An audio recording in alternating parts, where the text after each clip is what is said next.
when it comes to their mid to late game. Well, we'll see how it all unfolds here as we dive into the draft for game number 1. Corki already taken away, and the Nautilus will be the response here.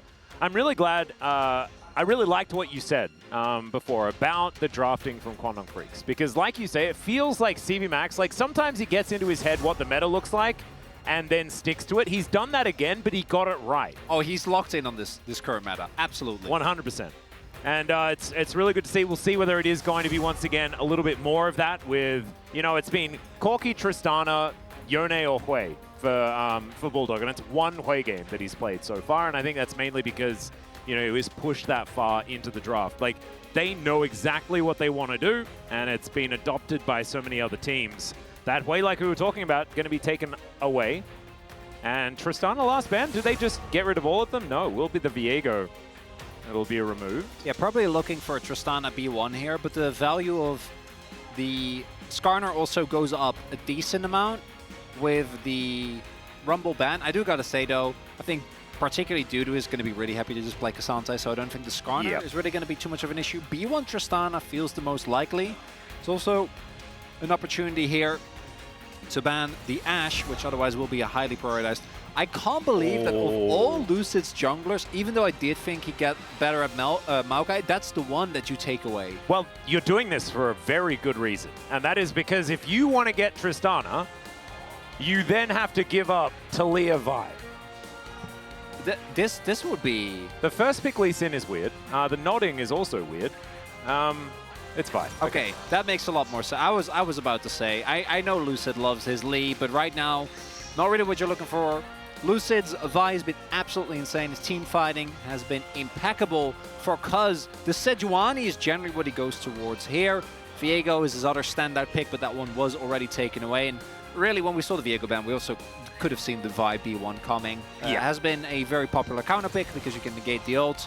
Tristana should come as absolutely zero surprise. And I'm wondering if D Plus is just looking to play an extremely aggressive mid-jungle into this to try and punish, as it will in fact be the Ezreal prioritized here. Wait, they get Zeri Talia. They do. That's... Whoa, okay. Yeah, it's a lot of power. This Ezreal priority is kind of... Oh, Cuz, do it. Don't be scared. Bulldog is just messing with us. Okay, so... How we feel... Okay. The Cuz gonna bring out the Morgana, and like you say, this is amazing. It could theoretically still be a flex, I guess, but we're heavily expecting this to go over to Cuz in the jungle. Oh man, I love that. It's you see Lucid's face, he's like, guys? Yeah, he's like, I thought this was going to be like the enemy Nidalee free win, but I guess not, they're learning. Why are we not handshaking? Because in case you're not familiar, Morgana hasn't been meta in quite a while. Used to be a support, then was a mid laner for some glorious moments, which Atlas loves to refer to. Back in 2015. Most recently has been a jungler, and her Claire got buffed already hard. She was basically a mainstay for like one MSI in 2021. She has a skill that's Black Shield, and that makes all forms of CC just completely null and void, which Vi's whole point, especially with Talia, is that combo. So I really, really like this. I think this is something that they maybe didn't have to pull out this early. That would be my only piece of criticism. I do think that maybe you could go for a Leona here and then just pick it later in the rotation, because there's absolutely zero chance it's going to get banned out. Well, it does depend, right? It does depend on where the scrim rotations are at, right? Sure. Because if these guys have been scrimming each other more and more recently, and the Morgana had been working out and things like this, it depends how known that quantity is. But I do understand, like, there are a lot of AP junglers. We know that Cuz plays an exceptionally large amount of them. So there may not have necessarily been a big need, but it does mean that the K'Sante is going to be banned on the blue side. An interesting maneuver. They gotta have something else. It might be King going towards the Mord, because with what is still up here, that seems the most likely. And also you can break the Black Shield a little bit better if you do have the Mordekaiser, so I guess that's a thing. TF. But I don't like picking TF into Morgana does seem like a bit of a rough one. So we like the fact that K'Sante, Renekton, and Gnar were banned. You knew this was happening. Oh, I love the Graggy. Oh, and it is the Gragas for King, and they're bringing it back after quite a long amount of time. Gragas, obviously, in one end, is going to struggle into Morgana as well, but there's only one black shield. Yeah. And the magic damage that he does that, although we'll have to see, I think the tank build really has taken a big hit. I think it most likely be either full AP or kind of hybrid build with Rod of Ages. Can also help break it so that you can have some level of power. And I would have loved the Crank, obviously, but I do think that the composition loses a lot of staying power and becomes really flippy if you don't go for an engage support, right? Because if you have Blitzcrank Morgana, if you ever hook or bind someone, they do die, but it does limit. I think this is a lot more well-rounded, and we have seen, particularly Ezreal, do so much better in lane. So I think a big thing for DK is can Aiming and Kellen navigate this lane well, and to what extent is Cuz going to be able to negate the impact of that mid-jungle duo? The Taliyah Vi, insanely strong, but very reliant on CC, and Morgana should, in theory, counter that. One thing I'm looking forward to is getting the Magnet Impale plus a Soul Shackles. That sounds absolutely absurd as a combination if it does ever actually work out. So hopefully Quantum Freaks can orchestrate something like that. I do think that both of these teams have explosive compositions. I think that if you can see ways to victory on both sides. Quantum Freaks, I think, a little bit more imaginative with the way they went about it. It felt like that Morgana, kind of a checkmate option, but the pivot from D+ is kind of nice. Throw in a lot of AoE, a lot of magic damage, so you can break those shields, make the single target aspect of it, make it less relevant, and then go from there. But we'll see exactly how it is going to go. Quantum Freaks seem to be just going from strength to strength. Put an 80 carry in the mid lane, AP in the jungle, and you're feeling good. Let's jump into the Rift for game number 1.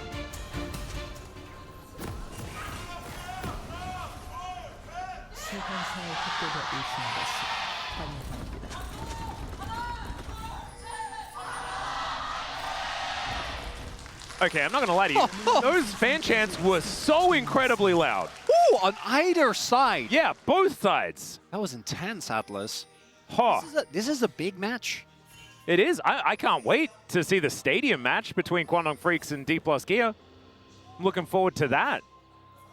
As, kind of just to go back to yesterday, of course, I was watching from home, but man, the vibes. It added so much. Yeah, a regular really season telecom war, like being played in a big venue like that, super awesome. And hopefully, maybe sometime in the future, we can see this matchup right here. And being filled.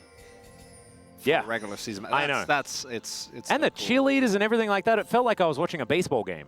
Yeah, everyone kept saying that. I've never watched a baseball game in. I've only seen the videos Korea. of when the Deft and League of, Barrel. when the KT team goes to. That's why they won. Yeah, there we go. They had practice. They knew. Aha. Cuz going to be starting off with an Invader. Obviously was spotted, so we might see some vertical jungling happening here. Do note that Morgana's clear obviously is going to be a whole lot faster, and this is actually really cute here from Cuz, because your Raptor clear speed take is so insane. And he's going to definitely be able to mess with Lucid here. Do need to be careful though, because Morgana is one of those champions that is not necessarily the strongest in the pure 1v1. Is all right. Still, yeah. Yeah, Ona played this last 672 days ago. As we were talking about, Cuz going to be able to come on over and make sure that all of his camps do belong to him. So Lucid onto his second one as of now. So not the optimal start here for the D+ Kia jungler. Yeah, Lucid also going for Q second. Normally E is a bit more consistent, also gives you the auto reset so you can chew through your camps a little bit quicker. So big win for Cuz there. Nothing major, right? Like one camp is not going to be the end of the world, but it is going to set a jungler that wants to get to level 6 as soon as possible behind. And really smart pathing there from Cuz, reading what Lucid was most likely going to do. They're also going to be, I'm pretty sure, still get the information as to where he's going. Those wards, I don't think both of them are going to time it, although that one is most likely to spot. So, but they know, realistically, like, unless Lucid wants to flip the game on a topside gank, which is a very, very bad idea, not really going to be a surprise as to where this Vi is going. Yep. Dudu up here towards the top side is pushing Kingen in pretty consistently. Taking the phase rush on the on the Gragas this time around. We'll see whether, like, I think we have seen Gragas like a smattering of times so far here in the LCK. It's been mainly the tank variety, which makes me feel a little bit sad. We'll see where Kingan's going to go. Considering he has Phase Rush, it'll be at worst like AP Bruising to go Rod of Ages. Yeah, because it's not the grasp, right? It's so definitely like not, it's not that bad. I think it's also good. They did kind of kill full tank, and I think full tank Gragas was not particularly interactive, so I'm quite happy about that. As they're going to meet here, because obviously going to be up a level, might be looking for a second Raptor invade, and a lot of this also flows from the fact, and particularly the fact that Lucid couldn't really go for anything in that early level 2 when they were at the red buff, is because Bulldog had Prio. And Showmaker, you know, you're not really expected to have Prio against the Tristana for the first couple of levels, so it doesn't come as a surprise. It is going to be a nice little victory here. Both junglers now going to be backing, but because upper Raptor camp. Yeah, and a Scuttle. Yeah, that's pretty big for Cuz on this Morgana. We'll see whether he can continue to push this lead. We saw that leads don't necessarily mean everything in our last series when it comes to the jungle in the early game. One. Yep. Special series. As crash down from Andal as he's taking a fair bit of damage, but Leaper able to offer a bunch back there as well, as Amy and Kellen just happily getting themselves a bit of a reset. And will probably head home. Yes, that's exactly what they're going to do. So having a look at the CS numbers, it's Aiming with a slight lead. It's Dudu with a slight lead, pretty even in the mid lane, and Lucid still playing the catch-up game, trying to get towards Cuz, who just hits level 5. He's not catching up. That's just how it works with AP junglers in particular, as we take a look at that. Yeah, he's pretty good at this champ. It is such a Kingen champ as well. Like, it just makes sense. It feels right. If a champion has any form of displacement, I feel like Kingen always just has that little extra edge. You know, with Aatrox, you have the pullback. With Gnar, you have the slam him into the wall. And this, you have a throw a big barrel. You do. Just a big barrel. It works out. As I think that we're having a look at what is going to be, you know, the crux of this composition for D+, and that is whether or not we can certify aiming. I know that Wolf is there. He's got his pad with the paper. He's ready to, you know, put those lines in, but the certifications haven't come on through. We need to do the paperwork, and we'll see whether it is going to be something that aiming can do once again. Of course, 5-1 on this pick, I believe, for aiming, as both him and Leaper have played a fair bit of the Zeri so far this season. Oh, interesting here. So what happened is the junglers both got spotted. Lucid immediately started Dragon, and then had to clear the ward. Morgana in particular has such an insanely quick Drake take.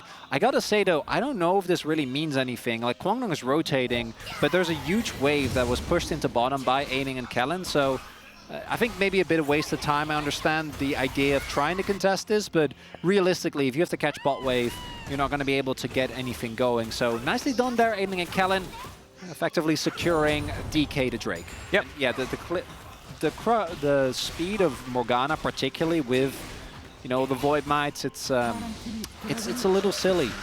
Yeah, it's ridiculous. 56 right now. That is a whole bunch of camps and a whole lot more than what Lucid's been able to do. As that extended beam not going to land onto Leaper, as Quantum Freaks look to grab some control back of this wave. Desperate for level 6 is Lucid, Cuz already collecting his, but haven't had a first blood just yet. We'll see who's going to be able to utilize their positions on this map to try and get something done.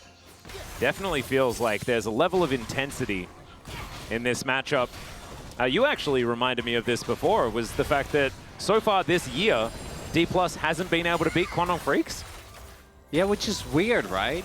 Like, that feels wrong. It does. Even knowing that Kwangdong had a couple of really good weeks and DK as a team were, and, you know, could possibly still be wildly inconsistent. I think that realistically applies to both of these two teams.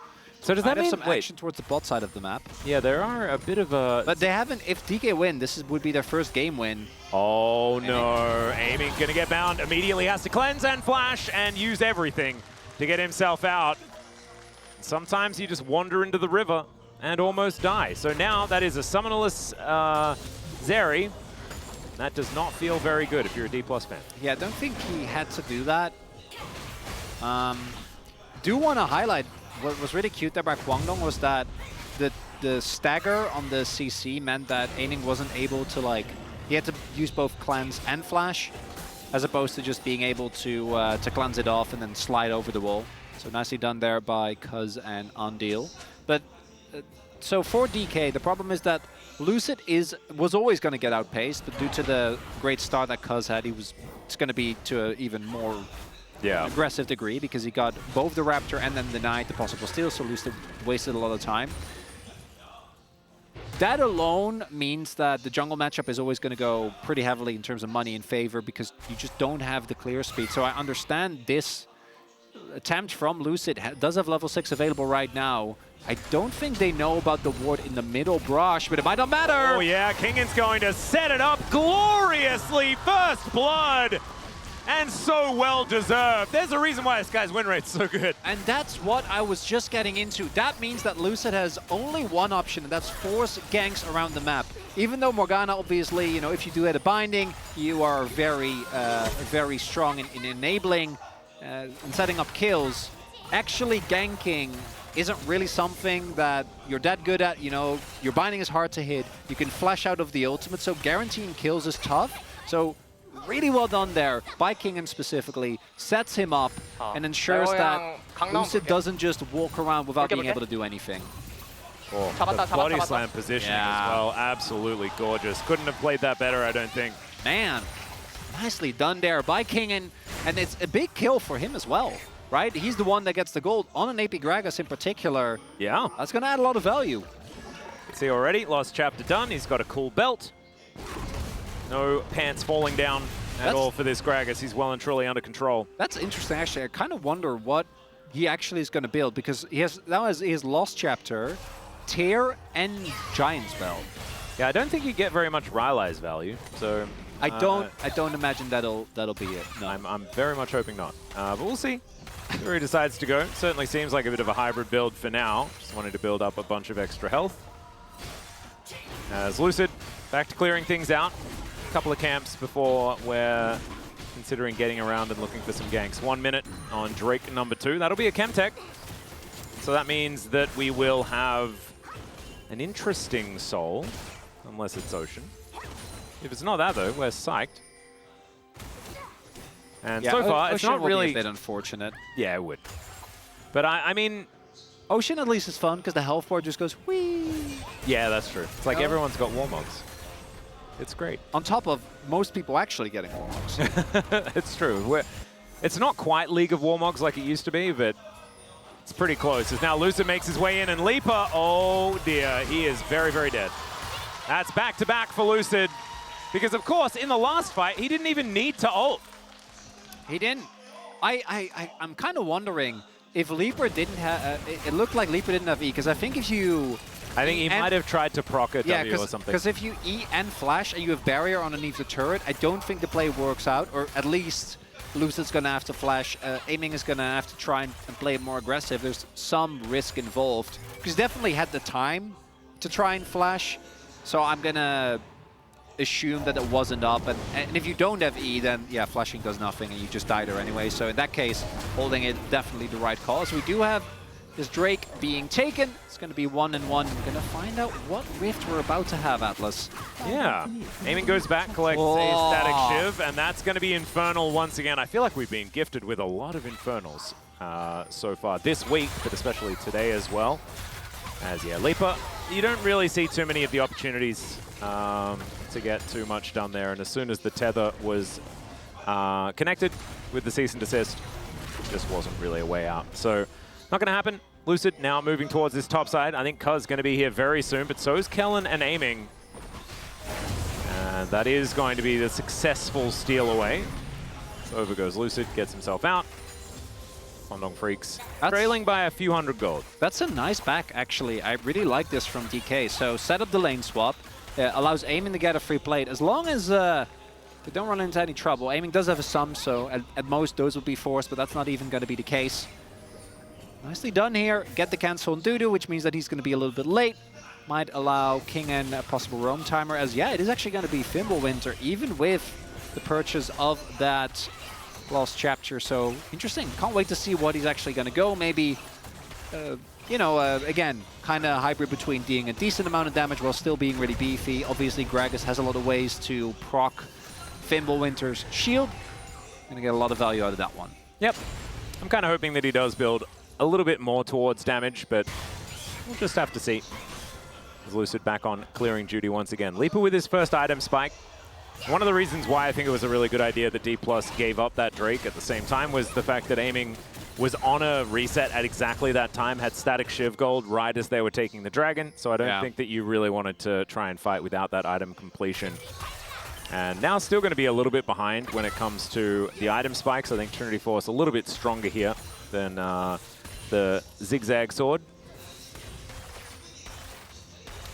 One of the things I'm going to be looking towards as we get to these fights is to what extent is DK going to be able to play around Black Shield? And on the flip side, so DK can't go for the plays they normally go for. I think especially around Lucid's Ult and Vi in general, teams and DK in particular have gotten really, really good at executing these snap plays. That's not really going to be nearly as reliable. On the flip side, you can also use Black Shield to play like an absolute maniac, and I think Bulldog in particular on Tristana might be looking to do that, right? Can jump in with much more impunity, knowing that you can't be CC'd.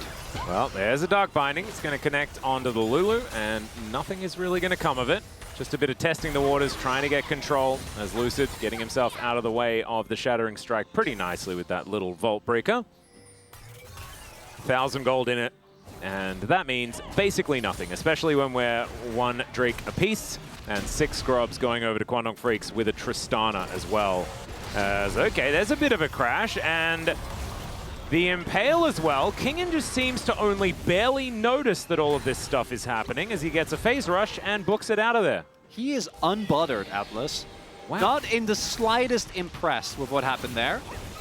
All right, there's the Vault Breaker flash, and once again, Bulldog this time in trouble. The flash forward from Showmaker, though, looking for some more rocks as Bulldog makes it out! Oh, only needed 1 more of those volleys to be threaded through as there's the Extendo Beam. Leaper taking some damage from Aiming as Teleport comes in. Andal rode Shelly all the way forward. Kingen looks for the opportunity. There's the value of the Black Shield, but can they get more? The answer's no, as the Seismic Shove does miss. Maybe that's the answer. Just like go for as many things and then just hope the Black Shield's on cooldown for one of them. Very big win here, though, for Kwangdong. DK, they invest a lot. I hope we get a replay of the top lane, because I think Showmaker actually messed up there. It kind of depends. If Bulldog needs to walk forward for Lucid to have a shot to hit his Q or hit his ultimate, then it makes sense. But using the W beforehand, when you kind of want to use it for the combo, man, they didn't have enough damage to actually take down Bulldog. And then in mid, even though they are able to, you know, force a little bit of something, I think Andil did end up flashing. They get the mid lane turret, Kwangdong do, thanks to the Herald. No one ends up going down, and Gold still dead even as we head towards this upcoming fight. And Atlas, this is exactly what I was hoping for between these two teams. It's so incredibly close. And this is what it should be on paper. Remember, this isn't sort of the middle of the LCK type battle that I think a lot of people might assume looking at the names. This is a fight for second place, an outright second place. As Humble Life Esports not challenging for that this week. Yeah, it's early. Both these teams haven't faced Gen G yet, which obviously will be the big caveat, and I don't think either of them... I'm sure DK will somehow get close and then lose, as they have for the last, what, 2.5 years? As we do have DK having a first move here. Do take note. Again, the CC for DK is insanely strong. I imagine they want to try and play for the retake. They don't want to take too much poke, right? Because if Leaper is just going to fire Qs, Cuz is just going to keep on using his soil and keep firing off bindings as well. One of them is eventually going to hit. See it right there. Yeah. Does put down the... I don't think it's Tormented Soil anymore, but I think I will always call it Tormented Soil. As here's the teleport, we're committing. Dark Binding going to connect. Cuz's accuracy on those has been pretty fantastic as Kingen got to body slam his way out. X-Flash to get Andil over. And just a jockeying for position. The Dragon still mad as Weaver's Wall tries to buy them some space. We'll see whether they can burst this one down before Cuz can get in, but he makes it, and there's the steal! Now Lucid trying to find the angle, but there is the crash into the wall. Aiming's thrown down the ulti though. Can the Zeri find some opportunities? And there goes the Morgana as kill number 1. Andil looking for an opportunity, and the True Shot Barrage goes wide. It's another one into the bank of Aiming. And I think we might be writing some things down on some paper and stuff about what's happening with Azeri. Oh boy! A win for DK. Yes, they lose the Dragon, but you're still going to be happy about that one. One highlight, it's really hard to steal and try and 50-50 against the Morgana because of her W. It executes, so cuz a little bit early, I think, there on the wall. They don't have as much damage as they think. And then here, crucially, Kingan's Disengager ends up saving the fight, because if they are not CC'd when that Impale comes through, I think that's the end of it. But instead, DK actually stay alive long enough, and aiming, he's just firing away as he does. Picks up a bunch of kills, and that is gold on the member that you wanted most. Kwangnon, they're not going to be too phased by that. They still got the Dragon, they're building towards an Infernal Soul, and I don't think they gave up too much there, but aiming getting kills on Zeri, particularly when there is, I want to highlight this again, no point and click CC. There is no Vi, there's no, there is a lot of CC on Kwangnon, don't get me wrong. But if aiming, and I think on Zeri, he has been very consistent with this, can say no to some of his instincts to slide into situations where he shouldn't be, he should be very hard to lock down. Not to mention, very comfortable to protect. I feel like everyone on this team is a peel machine. Oh yeah, like it is kind of nuts. Right. And so D+, they just need to hope that Kwangnon Freaks are very happy to 5v5 more and more often, because I don't think they have to. I think that side laning with a Tristana is going to feel absolutely brilliant. The amount of wave clear that you'll have with a Morgana, kind of weirdly enough, you could actually park her in a lane and get her just to clear things out as, oh, Dark Binding does actually connect here as Lucid. Going to take a bit of damage from the explosive charge, but otherwise it's going to be fine. Redemption comes down. He's going to say thank you to Kellen for that one. Baron has just spawned about 20 seconds ago, but it looks like neither team is going to take that risk just yet. And man, it's still not feeling definitive. Nothing's really feeling definitive. And yes, D+ have a slight gold advantage, but it's nothing that's really, like, if either team gets to play their game, they'll win. Wow, I thought maybe they wanted to go for something, but due to his hard to lock down, aiming was on his way to try and look for something. Not going to be the case here. I do want to highlight, though, I'm kind of wondering whether we are going to see Kellen go towards an early McKills. That's kind of what I've been expecting, but he does already have an Ether Wisp in his inventory, so it doesn't look that likely as Leaper. Here's the jump scare, manages to get the Flash Ball Breaker as Leaper gets out. Okay, Magnus Storm is going to go wide, but gets the flash out of Lucid. And D+, they do not push too far forward to get punished, but they don't get their target. Nice attempt there from DK. Lucid again on point with his flash. That's a trade you'll take 100%. I think Vi has slightly less value anyway because of the Morgana, and Leaper not having his flash and barrier available could be big if they can play around that one way or another. Obviously the Ezreal cooldown on Z still going to be something that you have to play around with. But still, nicely done there. Aiming getting that kill obviously would have been the best case scenario, as we had a little bit of a misstep there from Lucid. Thought the burn would do it. I guess he just didn't. Maybe he just didn't want to kill it. He's realized the error of his ways. But no, but like we're post 20 minutes, so you definitely do. No, he wants aiming to do it. Aiming wanted the goal. If aiming ran straight to red buff, I actually would have believed that. Yeah, I'm not even kidding. I couldn't quite sell it, could I? No, but... oh, no, he had to go to mid lane because that wave was crashing. And so now he goes down and takes red. Is that... That's my headcanon. Well, you can't change it. I don't know. I actually think that you're right. This is the hustle of a man who is about to become yet another Gold King, Atlas. He wants to hit Infinity Edge in the next 12 seconds. So then he can skate back in and be the hero. We'll see. I don't think we're hitting that. This is a big fight, though, because if DK get the same trade they did last time, this time, that won't be enough. You need to try and ensure that Cuz doesn't get near this pit. Oh, aiming. This is dangerous positioning, isn't it? Teleport is going to be utilized. True Shot Barrage comes through. Kellen realizing that he might need to try and help his captain as Kwangnon Freaks grouped up and ready. Dragon about to spawn, in fact, just spawning right now. Showmaker throwing rocks around and Dudu doing exactly the same thing. It's a throwing rocks party. Really big moment here. Lucid is trying to heal off of his camp, so DK can't really go for an engage right now. He is in the pit. Yeah, gets into the back. Okay, let's see where the Bulldog's going to be able to deal with him here as the Vault Break is getting charged. Looking for the Tristana. The buffer is good, though. The Black Shield also going to be utilized. As now Bulldog is just going 1 versus 2, getting rid of them. Leaper is going to turn onto Showmaker, but he's going to get collapsed on. There's the Impale. It's found for Zeri. And can Aiming actually stand his ground? The answer's no. The Peel Machines, they weren't there. And the Kwangdong Freaks, not only will they be able to grab the soul point, they'll also wipe the team fight. Kwangdong Freaks come up huge as Bulldog finds his shot. Him and Leaper jump on, and that starts off with, I think, a decent idea by DK. Try and get a cooldown off. They get with the ultimate from Lucid. Bulldog jumps back in, right? He's not in the fight, he's black shielded, but then the follow-up afterwards. Showmaker is so far split from the rest of his team, and they just don't have that much threat. They need to play respectful because of the Skarner. So you basically get 2 separate fights here, but look at Dudu. He, in particular, together with Undil, don't, like the rest of DK just can't walk up here. Yeah. So you have a really awkward situation where for Leaper and Bulldog, I love this call to just go in as ham as they do onto Showmaker. If Kingen hits that flash and it also hits Bulldog, that might be enough. And then the Impale on top of the one guy that can maybe save the fight for DK. That's Kwangdong with a 1-team fight.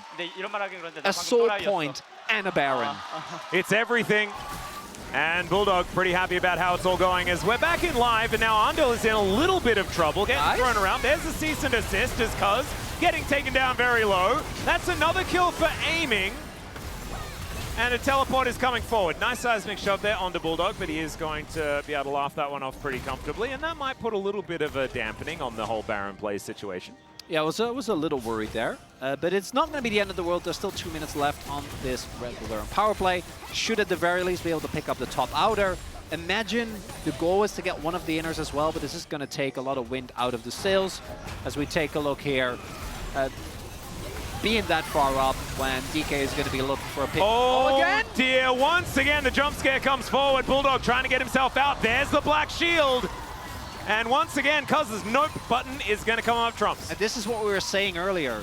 It not only allows you to defensively keep your carry safe when they get engaged on, but it also means that you can play so much more aggressive, and man, Bulldog is loving that. Oh yeah. It takes a little bit of wind out of the sails, but because the health bars on DK still get relatively low, I think they might have to be careful as Kingen is still looking for an engage, has his ultimate as well. Yeah, let's see how many Cuz can save here. As he doesn't have stasis, there's the cask. As they do get the Black Shield out. As D+ really trying to finagle their way around this very tricky cooldown. Man, look at that. Actually, Kingen going for Zeke's, and then already has a Warden's Mail in his inventory as well. So it's really just lost chapter into like a utility tank. Yeah. To come through here. I think that's one of the problems that DK is running into. Showmaker also, in enabling the rest of the map and in making a lot of plays, has obviously been involved for most of the kills that DK have gotten. He's dropped a lot of waves. He hasn't really been able to hit nearly as many turrets as Bulldog has, and Bulldog also has a ton of kills. So, and this is something that DK have been doing pretty consistently, and that's okay if the plays work out. But I think we're starting to see that DK are really reliant on finding these catches around the map. And if those catches don't come through, Kwangdong just keep taking the punches. And this Morgana, again, I think a stroke of brilliance because it plays so well into what DK has tried to do for the last couple of weeks. Yeah. Cuz just really having that checkmate option. There is still aiming, though. So, like, and it's really good for Kwangdong. And if they get Infernal Soul, I think that it becomes very hard to play out. But there is a free item Zeri on the team, about to hit level 16, and Lulu to back him up as well. So not out of the woods entirely is what we're saying. But 6,000 gold is still a lot of gold. They're starting to see the light. You know, the trees are clearing up. Uh-huh. Well, let's see what it's going to look like once we do actually have a clear picture, because I think we'll have a better idea in about 45 seconds. That's when this Infernal Drake is going to spawn. It should be realistically almost impossible for DK to walk in. They don't have any vision control. So they will be able to shove at this bot wave, get the turret, and then see if they can leverage that into more. Yep, Amy going to come on over, grab that local gold, and zap down these minions. True Shot Barrage is going to stop Kellen's back, who is looking to try and have a cheeky reset. Won't be able to now. Definitely not, as now Kingen will catch this wave that's crashing on the inhibitor turret. He has teleport, can make his way in. Showmakers is on cooldown. He's dealing with the mid wave, can always get over there. He is Talia. So, Kwangdong Freaks here to greet the dragon as it does come down. And I think D+, if they don't win this one, the game gets extremely difficult. Showmaker doesn't have TP. I think he would really like to get Cripplum. I don't know if he has the gold, but that would be a really big spike. Doesn't have it. This is the final stance for DK. Otherwise, Kwangdong, they're looking good here, Atlas. Yep, flank angle for the Gragas. I don't think Kingen's been seen either, as Bulldog was tanking up this dragon.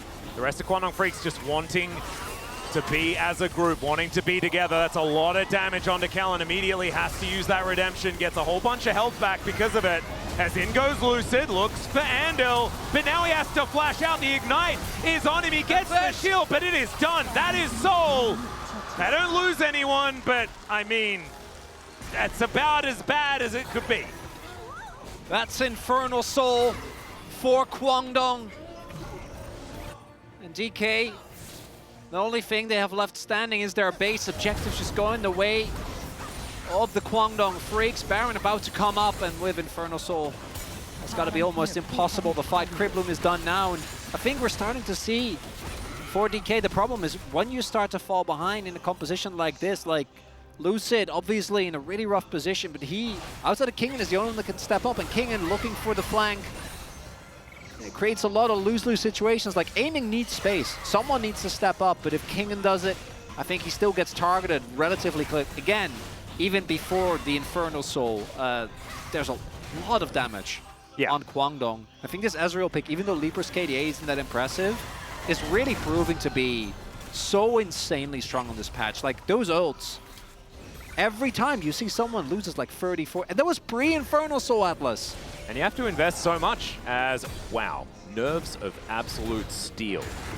As aiming goes back and does finish up his fourth item. I believe it's, Mortal Reminder actually going to be opted in for here. He's thinking about Lord Doms, decided against it. There's a bit of healing, I guess. All right, teleports coming in from all around. Lucid tanks up a whole lot, but does eventually get his prize. As now Kingen, he'll get impaled. The rest of the team needs to come over and help him out. And he's so incredibly tanky. You're exactly right. The redemption will come through to also heal him up. Lucid kind of wishes it healed for a little bit more. Is now aiming, wanting to find a little bit extra. 5 versus 4 here in favor of D+. Another opportunity if they can protect the President. Even Dudu's taking a lot of damage here from aiming, who's continually getting shielded. Showmaker Lucid's taking collateral damages now. Yeah, Showmaker wants to cut up this fight. Let's see whether this flank angle is going to work as aiming flashes in. Okay, Leaper's able to offer a few Mystic shots back, and there's a Magnustorm used only onto King, and aiming's at about 10 health, but they take down the Morgana. They get their couple of extra kills. And D+, they win a fight, but they're not healthy enough to do Baron. Oh, that's not enough, Atlas. It's a colossal win for DK, but that alone is not going to do it. Nope. You saw a DK guy just dance in the audience, pretty psyched about how things are going, but...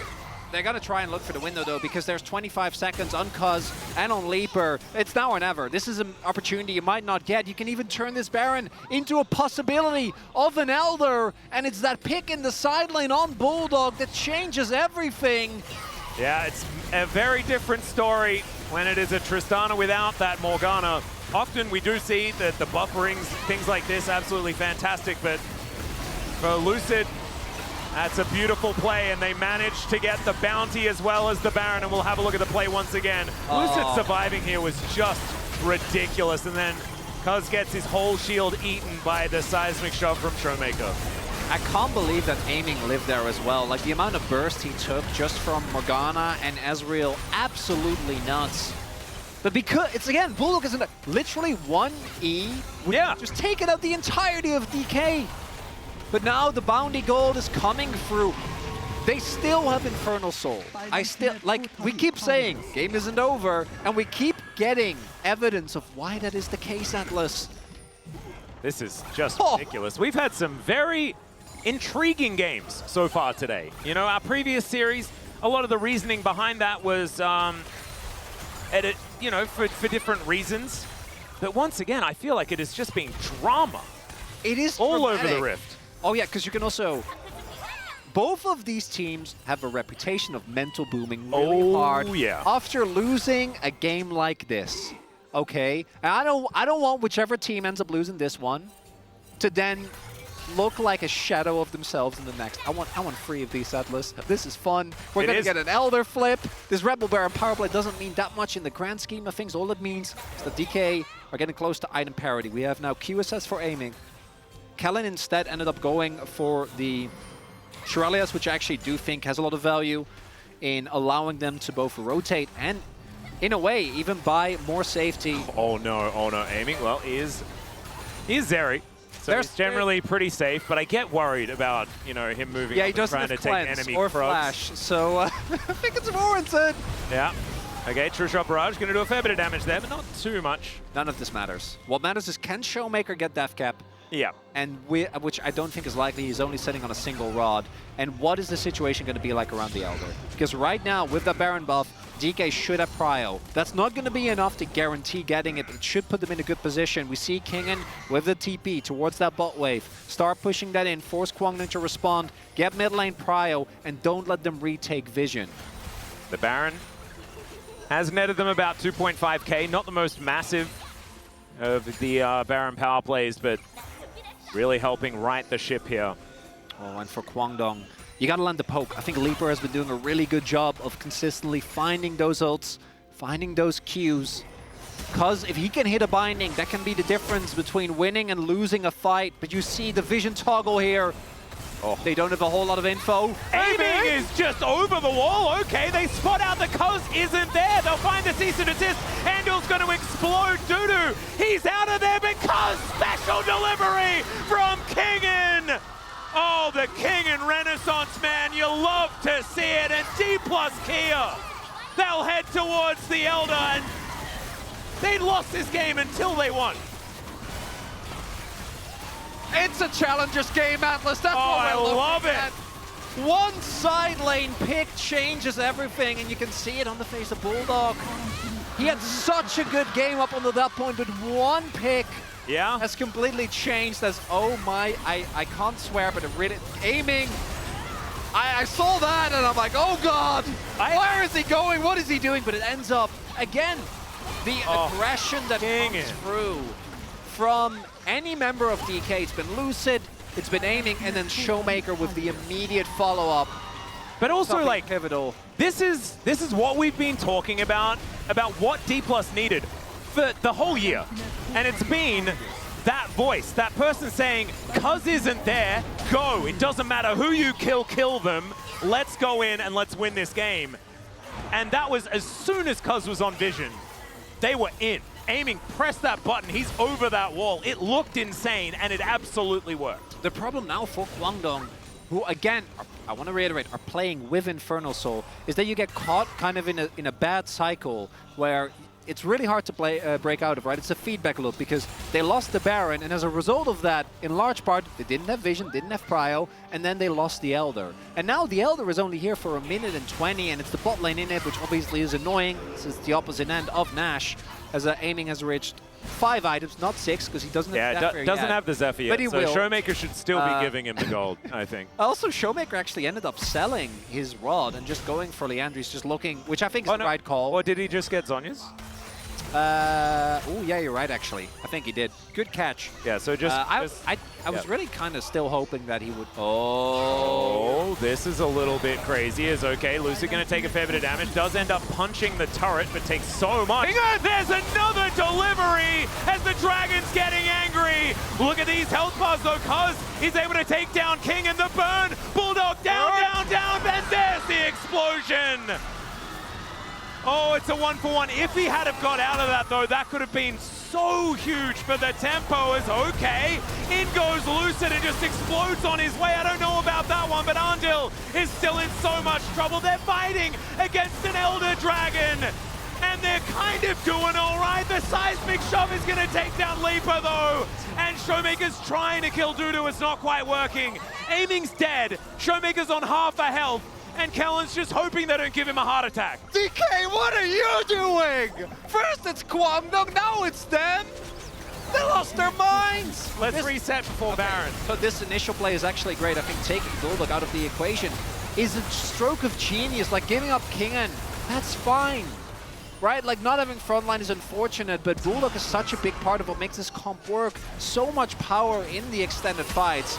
And then I understand what the reasoning is. The reasoning is we have Elder and we want to fight, but I don't think diving into the Ezreal, Morgana, and Skarner really was worth it. Aiming got bound. Yeah. But okay, aiming got bound. They should not have been in a position in the first place. I just want to... Absolutely. I was just wondering how he died, and that was how he died. Because I think particularly with Bulldog being gone, that meant that DK had the chain. They had the opportunity to just get a Baron. But would that have given us the drama that we were looking for? No. Absolutely not. That was just another confirmation that with all these challenger players being called up, what we're doing is we're slowly turning the LCK into challengers, Atlas. Everything is just, it's like the main tool you need to watch the LCK is a spatula, because we are just flipping. That's what we're doing. Is aiming, acting tasty here. Doesn't have cleanse. Yeah. They do have a ward here. That's huge. They know that this is happening. That is a very cute little ward, but it is immediately spotted. This is going to go very, very quickly. Okay, Dudu making his way in, but the wall is going to separate it. Yeah, this is just going to get bursted down unless they're going to fully commit. Bot wave, like you say, is moving in, finding in a connect onto Kingen. That he gets a big old shield. Nice Shattering Strike to get rid of that, but that's a Baron, and now they're looking to try and get out exactly. And Lucid, he's behind. He might actually be able to stop this back as well. Decides instead that he does not want to. Oh, there it is, the smite. And that means Dudu can't go back home. Oh, that might be the bot. This could be this could just be Inhib, yeah. No, for sure, because... Oh... Yeah, Nexus turret goes down at the same time. D+. This Baron power play is looking a whole lot better, and they still have 2.5 minutes of it. Not only that, but this is just going to lead into another Elder. Oh no, we're in an infinite cycle.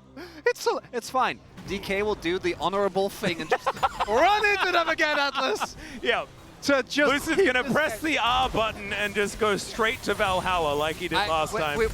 Yeah. You know, because you know what your reward is for dying as an honorable warrior and going to Valhalla? It's just more fighting. Yeah, you have to fight forever. Uh-huh. Never back down. Although never give up. I think there's good food as well. Oh yeah, no, of course. There's other stuff. Remember. Yeah. But you just got to keep on fighting. It's been a while since I watched that show. Or one of those shows. We really went through like a time where everything was a Viking show. Well, yeah, I've watched all of them and I enjoyed all of them. I was very happy about this time. As all right, D+ now just setting up for the next thing that they want to take. Because they need the Elder so they can secure the next Baron, so they can secure the next Elder, so they can secure the next Baron, and then so they can secure the next Elder. No, it's not. No. Okay. Okay, so the next side need not apply. They didn't end up getting the top inhib either. So this is actually just straight up another opportunity. And Kwangdong have Infernal Soul. If poke and damage sticks, it's going to be huge. Speaking of poke, all right, Lucid. Oh no. Does a flash. Yeah, they do push them away. You can see Kingen just trying to keep them interested. Dark Binding goes wide. Look at the base. Bot wave is still big, and Showmaker's just pushing here, but Kwangdong, they know. Yeah. Are we just going to flip it again? I guess so. Spatula's at the ready, ladies and gentlemen, as in comes Showmaker. There is the Elder, and down goes Lucid. The Impale does absolutely nothing, though. And so Kwangdong Freaks, they'll lose no one. They kill Lucid. The D+ is still on the map. Did Kwangdong win now? Where are we? I don't know, Atlas. Don't ask me these questions. It's the 1-kill Red Bull Baron power play for the next 20 It's got to be Kwangdong. Like the poke, the siege that they'll I think they just run in, right? And again here, oh, it ends up 65 health. 65. And it is for either jungler really hard in the chaos of this late, of so much burst being available for either team. And then there also being the W for because I think it was Lucid who smited second. And that could have been it, but instead, the only downside is that DK actually was able to immediately back off, and then also had a little, like what, 20, 25 seconds of Baron buff left, and their ranged wave four is also really good. So, what if this also doesn't mean anything? Well, I mean, it does mean, yeah, I don't know. This is the longest game of the split. Wait, it will be, because I don't think it's going to be over in another minute and 10 seconds. The longest game of the split was 45 minutes and 51 seconds. We're going to do a countdown, right? Yep. So if we don't both forget, which is... Yeah, so it's 2 minutes time from now, and so set your alarms. Please, Chronicler, that would be really nice. I will try to not forget. Oh, we've got more weaponry. Aiming turned his shoes into a sword as Showmaker almost dies to a true shot barrage. That's one ult. Yeah. Showmaker still doesn't have death cap either. Yeah, so Aiming, maybe stop farming. But it's only 40 seconds. Like, as long as they can keep clearing waves, they're not actually going to be able to break open this base. And Kwangdong, they don't want to take the risk. They thought they were winning the game, then they were losing, now they're winning again. Well, they should be able to get at least the mid inhibitor here. 25 seconds, Atlas. Yeah. Very important pickup. I mean, it's mid-inhib, though. Out of all the inhibs. Oh, God. Once again, Showmaker going to have to go for a little bit of a trip back to the fountain, unless he can't afford to. Might need to be Weaver's Wall just to get them out of here. We got 8 seconds on this Elder. Well. This should be double. That's big. 3. And now, there it goes. And Draw a Beat is at max stacks now as well, so Bulldog is shooting from 1 billion miles away. And so the longest game will be upon us in 40 seconds time. And it looks like it's not ending before it. And it was game 1, T1 versus D+. Yeah, we remember how that game 2 went. Yeah, D+ seemed to be doing it again. Well, I don't think they should have been in a position to win this game. So I don't know if it's better or worse that they might still not end up winning. I truly don't know. I think it's better. I think it's better. When it's your game to lose, it feels much worse to lose it. That was never really the case. So now it literally is just going to come down to, can you blow up a member in enough time without compromising the rest of your back line? For Kwangdong, they actually have 3 carries, even though I think Morgana's damage at no point compares to what... Oh, there it is! We've done it! Longest game of the split, and now Dudu is looking for Kellen. And Kellen presses heal. And Shirelius actually getting 2 summoners out of that, or 2 cooldowns. 2 buttons, yep. As that's wow. Just 1. Okay, so there is a lot of vision here. I'm pretty sure DK is just going to do the same thing. Aiming is going to launch himself into this and going to close his eyes and hope it works out. Well, let's see what happens here. Showmaker dives forward. The rocks are down. Cousin Bulldog getting to work on the Baron. But can they win the fight? That's the thing that's most important. And it looks like D+ are not going to be able to keep them interested. Oh, you got to fight, though. Like, with Baron buff, you can't survive. 2 inhibs are down. But they don't want to run the risk. And that's going to be... Now Kwangdong is in the loop, where they just get Nash into Elder, into Nash. Well, I think they could also do the kill the Nexus if they would like to. Yeah, I thought DK could as well, and then they just dove for no reason a mid lane turret. Yeah. There's been throws and counter throws. This game is so funny. It is just craziness. Okay, Aiming. Got a shield bow now. Yeah. So he... What did he sell? Did he sell LDR? Shiv? Oh yeah, Shiv. Good catch. I'm sorry. I'm having a hard time keeping track of everything that's happening, Atlas. No, you're fine. I'm just a bit confused as to why it isn't a GA. I like the GA idea. Yeah, we have Bulldog with GA, no boots. Yeah. Classic. I like the no shoes. You know DK, all they're looking for is fight. King, and he flashes over the delivery of Cos and they take him down! Oh, Seismic Shove goes wide. Dudu is going to turn up the Impale. It'll connect onto Showmaker, but he has a go golden button. And Aiming, oh, it's so dangerous, but he survives. Arndil, he's going to go down. They get to kill King and those now. Reaper! He finds the Mystic shots, and now it's Guangdong Freaks. They don't have the Zeri anymore, and D plus Kia once again in the longest game of the split. They will be taken down at the very last moments. That was game number 1, Atlas! Holy! You know what? I demand that everyone in the LCK gets a week off for this. Okay? This is too much drama. Oh, after game 2. After game 2. We need a moment to wind down from that roller coaster. I need to vote for POG. That's how I'm feeling as well. Look at the range of emotions here. Just give it to Cuz. Just give it to Cuz. Why? Because I mean he played Morgana. Yeah, I know, and it was great. No. All right. Atlas, I can only hope that the next 2 games have even an inch of this intensity. 2 games. I like the vibe. All right, here we go. Yep, that's the heart monitor. As Guangdong Freaks definitely had the most convincing advantages in this series. Infernal Soul also helping them out. But my goodness. That was anyone's game for what felt like absolutely forever after that one. We're going to go for a short break that we wish was a little bit longer to get ourselves back into the mindset for casting League of Legends. We'll see you for game number 2 after the space.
난 정면에 있고 싶어. 나는 실드 줘야 돼서. 야, 스카노 역각해.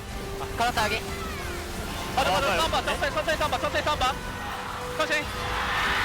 야, 달려 볼게. 달려. 달려 먼저 천천히. 다 빼부터. 빼면서. 앞라인. 빼면서 해봐. 천천히. 배가 죽었어. 파우대. 더.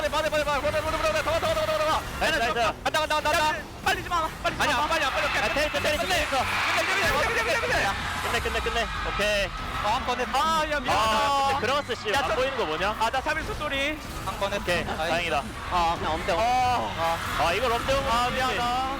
After having the previous longest game against T1, the game after that was not the longest game. So we'll lock that one away.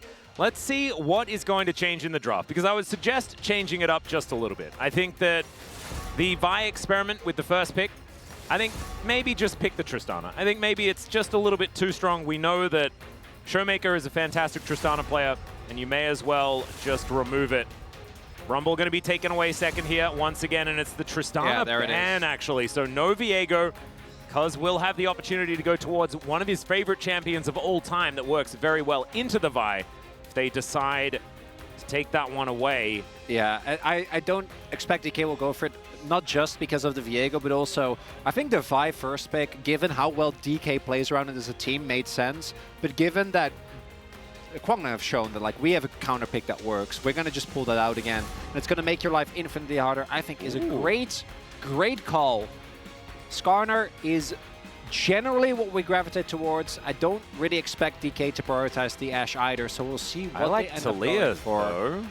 I do gotta say, I don't like this, first and foremost, but I also think that Showmaker on Taliyah actually had a pretty weak game. There were a couple of W combos he didn't quite manage to land. There was the final fight as well, where he ended up getting impaled with Flash Up, and if he was alive, you know, maybe that could have been the difference maker there towards the end. It is still a really strong combo. Knowing CV Max, they are 100% bringing back that Morgana. The man runs back draft, but no. I mean, I just think giving away Taliyah is so dangerous because not only I agree. does it work so well with the Vi, you can counteract the Vi with it as well. So you just pick the Taliyah and then you see whether you can get the Vi. I don't like it the other way around necessarily. So Taliyah will be locked in, of course, for Cuz or for Bulldog. And it could just be Viego. And so now you've got answers in both of these picks. And assuming it's locked in. There it is. Playing the Vi into Taliyah, I think at least with the ultimate, there's some window there. But your Q loses a lot of value. And as we have seen, Cuz is, in general, an insane Viego. Up there, I think personally he's the best. I know Owner also has a great one, but Cousin, I think individually, is just so good at playing out those early skirmishes. The Ezreal, I think, even though Leaper didn't have the biggest impact, I would rather see as a priority pick because I feel like it offers so much more. I do want to give credit, though, to Aiming and Kellen. Their laning was actually mega solid. I do want to... Yeah. I know it was like 55 minutes ago, but it was something that really worked. We keep seeing this hover. The Ahri would be my expectation with the LeBlanc already banned. We saw it banned last time around as well for something that does pair well with it.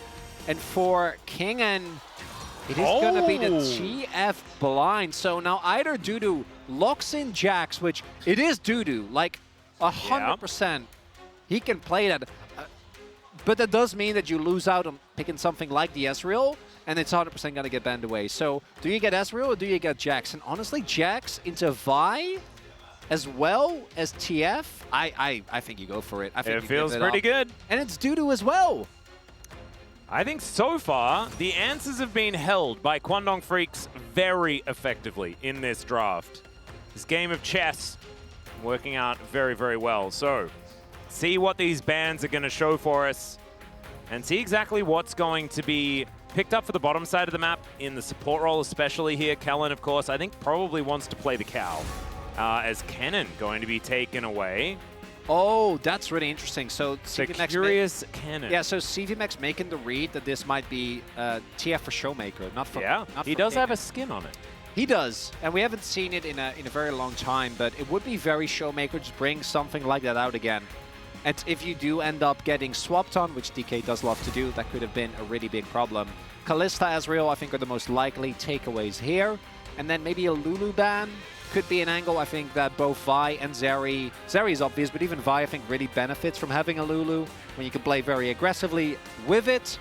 Although Andale is the type of guy to then just, you know, B5 Blitzcrank. And I do think that they're probably going to rely on him to... They really don't think this is top lane TF. Yeah, they're just making sure that there aren't any options. They could just pick Cassante here, I guess, as well. And that means that there aren't as many of those, you know, great options. Up in that top lane, of course, Kingen's still plenty of choices if you go back through his playbook. The Kai'Sa is going to be taken away from Leaper. So the Ezreal is still up. And so he can just take it again if he would like to. Seems that D plus Kia aren't too scared of it. And you mentioned already, I mean, he didn't exactly have the most dangerous game. No, obviously, like the couple of Elder buff, Mystic Shot, Infernal Soul at the end looked cool, but Leaper wasn't really a main part of that game. Well, the damage was done. It is going to be the Xayah instead. I mean, much rather would have seen the Ezra. I think this goes without saying. I would agree, because I don't think you're seeing, like, outside of the Vi, it's not super divey. Well, especially with TF, like, any gold card is going to force out your ultimate. Does warn the Rakan... This is not a great Rakan angle. I think don't get baited. Don't get baited.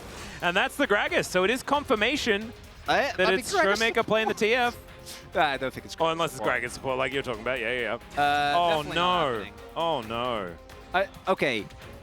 In defense of DK, giving over Xayah Rakan, like, really augments the power of that lane. I think your laning phase is weak. I also think that playing Rakan into Taliyah is quite hard. If they lock in Nautilus here, then it is actually just Kellen's worst nightmare. Not going to be the case. They can't because it's been banned. Oh yeah, very good catch. Actually on the first rotation. Should have caught that one. Thank you, Atlas. But I'm left scratching my head. I think the first rotation for Kwangdong was exceptional. But now that the chips have fallen, Dudu is actually in a counter matchup, especially if Kingen goes AP. Like, that is a very, very rough matchup for Jax. Lucid does have a tough time playing into Cuz specifically, but he won't be as negated as he would in the last game. And then bot side aiming as Zeri. So, obviously, Kellen's going to have a tough time, but at the very least, you have that going for you. I have no idea how Showmaker is going to do, because TF is a character that we haven't seen in mid for a very, very long time. And I think for good reason, particularly against things like Taliyah and Viego. One misstep, like if you lose your flash early and you're forced to just kind of try and be in your lane while getting flicked back and W'd on by the Viego, it's going to be very hard to play out. If there's anyone to trust playing the Twist of Fate, though, I think Showmaker is definitely one of them. Oh, yeah. And it shows that as well, like both of these teams with a lot of information about each other. I don't think the Morgana came as too much of a surprise in game number 1, and this Twist of Fate definitely didn't look like as a surprise that it was going into the mid lane here in game number 2. The bans, yeah, you're right. They very clearly were aware this was happening. I can only hope that what we're about to witness, Atlas, matches the absolute cinema of game number 1. It'll be tough. I just want 3 games. I want it to be the D+ comeback, and then we'll see a switch up of sides, see a switch up and see what happens in game number 3. But first, in game number 2, let's get into it.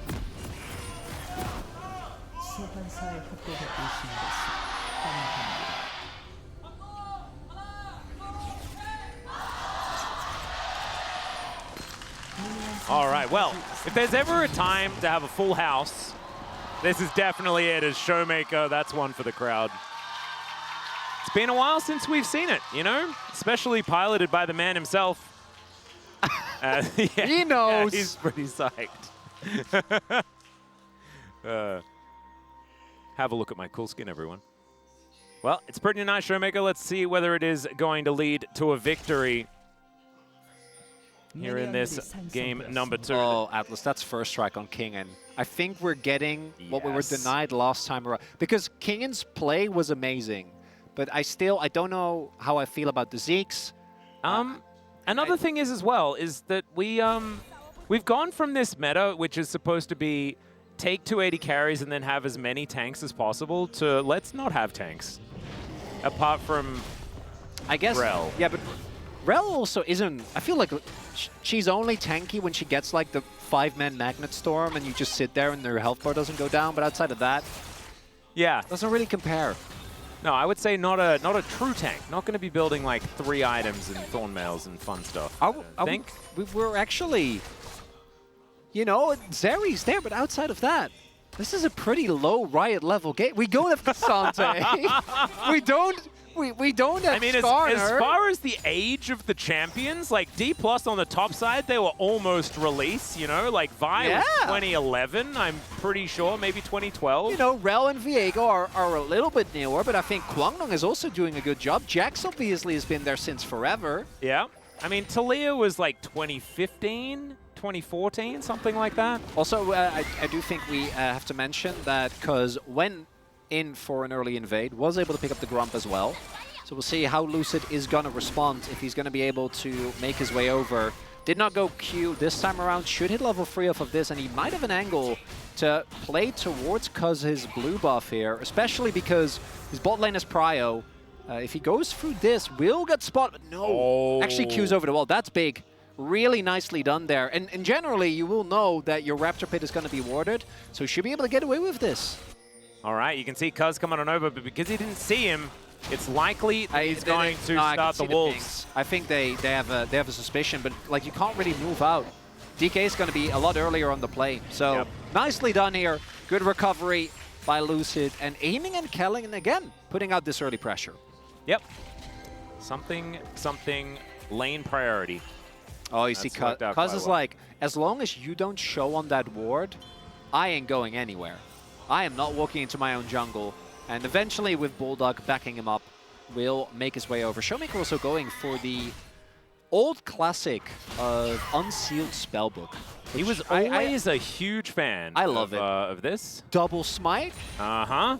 That will help them with the taking down the objectives that was happening a lot in the last game. There were just in general, there were a lot of objectives. Yeah, that was just objectively objectives. As Dudu is having a Jax into Gragas experience, everyone. And does, you know, hold on to the leap strike, and he's able to trade quite nicely there. But you can see the relentless barrels. It's going to get worse, unfortunately, for Dudu. As Gragas gets AP, his trading becomes more and more oppressive, and there isn't really a whole lot you can do against him, because if you try to jump on him, then he E's you, and then he runs away. There's no phase rush, so it's a little bit harder for Kingen to abuse that. That is always the least interactive form. We saw the last game as well. As yep, that makes sense. And the crowd goes wild again. And over 21 games to have a KDA that absurdly high just shows that he played most of it in 2020 and 2021. I also am not sure what the last time was we actually saw a PTF. Because we've obviously seen TF. I think if I remember correctly, we even saw him at some point in mid as AD when he when AD build first came out. Yep. I don't think we've seen him AP in quite a while. All right, Kingen could be in trouble here. Does have his flash available. Really doesn't want to. Oh, that body slam. Who is this guy? The W as well to make sure he doesn't take too much damage. Damage reduction, keeping him healthy. Is this guy? Is he a world champion? Oh, hang on. Yes. Yes. Yes, he is. Yeah. That's some peak Gragas gameplay. That's not so good for Showmaker, who is just going to walk it off. He'll be fine. Doesn't want to be shoved seismically too many times. Also noteworthy that Showmaker hasn't actually gone for Mercs, which obviously will have a good amount of value against Kwangdong. Ow. And instead opting to go for Lucidity Boots, which does mean that his early ultimates are going to be something to look out for. And I want to highlight everyone, with top lane TF, it really feels like the being able to ult to his side lane is like, it's a cool bonus. It's not why you play him because he's horrible to play in, and not anymore, but when he was good, horrible to play into, very hard to lock down, and you generate a ton of gold for free. So it's just generally not a very fun experience, but particularly with mid lane TF, you get to have so much more fun on the map. Like the large part why you pick him is just so they can do exactly this. Shove in wave, walk to side. In this case, it's going to be an early Drake for DK. Yep, level 6 has been hit. We'll have to keep our eyes out for the Destiny Gate combo. We did have a rule throughout the ages, and that is if you manage to get the first Destiny play to work out, which is happening right now, then it's going to be great, as that is a very long distance card, but that could guarantee some grubs. They get the flash out of Cuz. Yeah. I like that flash from Cuz. Actually gives them the opportunity, if DK don't respect, to go back in and try and make a play. Showmaker is again dropping a full wave though to of course it's happen. the flash. He's only level 5. Okay. Yeah. Yeah, they didn't have a way out. Lucid doesn't have his smite, crucially, but neither does Cuz. All right, Kingen moving in, finds the body slam onto Cuz. There's a Vault Breaker as well. The chance CC's so good. And like you say, no flash, no chance. And now aiming is down here towards the bottom side. Great knock up with the grand entrance from Kellen. And D+ are running the map right now. I think that loss, I think they took it personally. And that's what we want, Atlas. I don't want to see a repeat of that T1 series where DK take a tough loss. I want to see a repeat of it. I just don't want the result to be the same. I would like it to be, you know, I'd like to see that matchup again and have them do good video games. Wait, Atlas. For 3 games. Okay, Atlas, you know what I meant, right? I know, I was just being a jerk. It's I like, just didn't. I mean, you've been so nice to me. I know. Yeah. I really got to go back to my old ways. It's been a while. Here, nice punish there. Again, set up by King, and credit to him making the read. And as mentioned, a big read from Cuz, especially when you don't have it. So much of what makes the Viego good into the Vine, just in general, really allows you to play very aggressively, is the fact that you have a guaranteed ability to just get out of dodge, and he didn't have that. And then he also didn't have flash. So just not allowed to walk up there. Nope. And okay. Bulldog, coming on over. We did see Kingen having a little bit of fun there. Teleporting back now, Seismic Shove just barely missing. Showmaker doing the walk. Oh, I think Showmaker's going to go for the Shirelias. Oh, that'd be yeah, the Shirelias rush. Should go very early Shirelias. Oh, we're stopping backs here. Doesn't have TP, so that's actually a really big cancel. Kingen just TP'd back to the wave, sitting on a Codex, as well as Lucidity Boot, so Dudu's going to be stuck. This is rough. And yeah, might be able to get... I don't even think he gets the backup, but even if he did, would still be a really painful position here, and Cuz is on the other side of the map. Yeah. So's Lucid, thankfully for Dudu, so it's not end of the world. Like, he's not going to die here, but he will not be able to walk up and auto these minions. That means that he has to run a really long way away. He'll miss out on this entire wave as in goes aiming, finds the ulti, grand entrance onto the horse. A little bit of a split here as there is the cleanse and the Featherstorm both out. And the Blade Caller not going to land onto aiming. Kellen takes a little bit of damage from it, but man, this Gragas is having just the greatest of times. Who would have thought that Kingen was going to play Gragas this game? Oh wait, he played it last game. It's still like it's a different Gragas, but it's also still just Gragas. Yeah. All right, here's the Destiny. Leaper, remember, doesn't have cleanse, doesn't have ulti, doesn't have a chance to get out of this one. Kellen gonna lock it down. Some star-crossed lovers there as now Andal. Yeah, there's 4 people. He is just dead. Only Lucid and aiming required, and Cuz just here a little bit too late. Aiming? Your friends are going. He's fine. Aiming doesn't need friends, Atlas. No, he just needs to ride over a wall, and then everything's fine. And there is it was the second ultimate, but it was a big one. Ended up making a huge difference. First one gets grubs, right? Yeah, I mean, the first one was fine, but I think this is what you want, ideally. Yeah. I want to give credit again to not only are Amy and Callum playing well in this 2v2 to the point where, again, the shove is there, and I also think don't pick Xayah. I just want to, again, repeat that. We learned that this morning. We really did. Don't pick Xayah, but you have the shove, and then it's the response.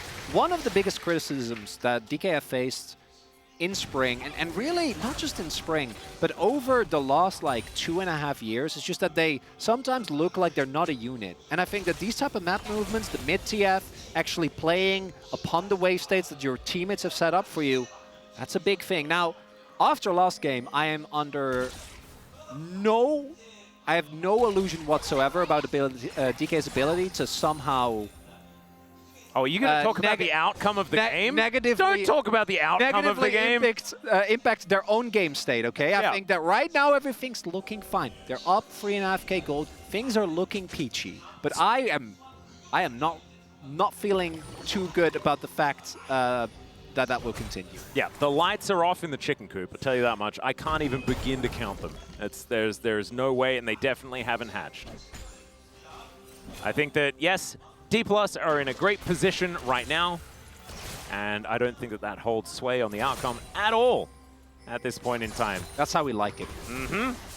All right, second Drake going to be in Ocean as Lucid comes on over to try and grab the 5 grubs, which would be the optimal one. Cuz on the bottom side of the map just trying to get something back. If they can get a kill onto aiming, that'd be fantastic, but instead looking towards the Dragon. Full information given over though, and you can see they got a dip. Yeah, they're going to have to try and find an opportunity elsewhere, I think. They're going to let the Dragon resit. Fight. It's with all their cooldowns. I was going to say resit, and I guess resit does make sense. It goes and sits down again. A resit of the Dragon. You know how the Dragon kind of stands up when you walk past? Oh, I get it. Yeah, I like it. So I actually did say the word wrong, but it actually was the right word. I wouldn't have known if you didn't tell me, Atlas. Yeah. And I am listening to you. Which is probably a mistake at this point. It's with great intent. Oh, man. And purpose. I appreciate you.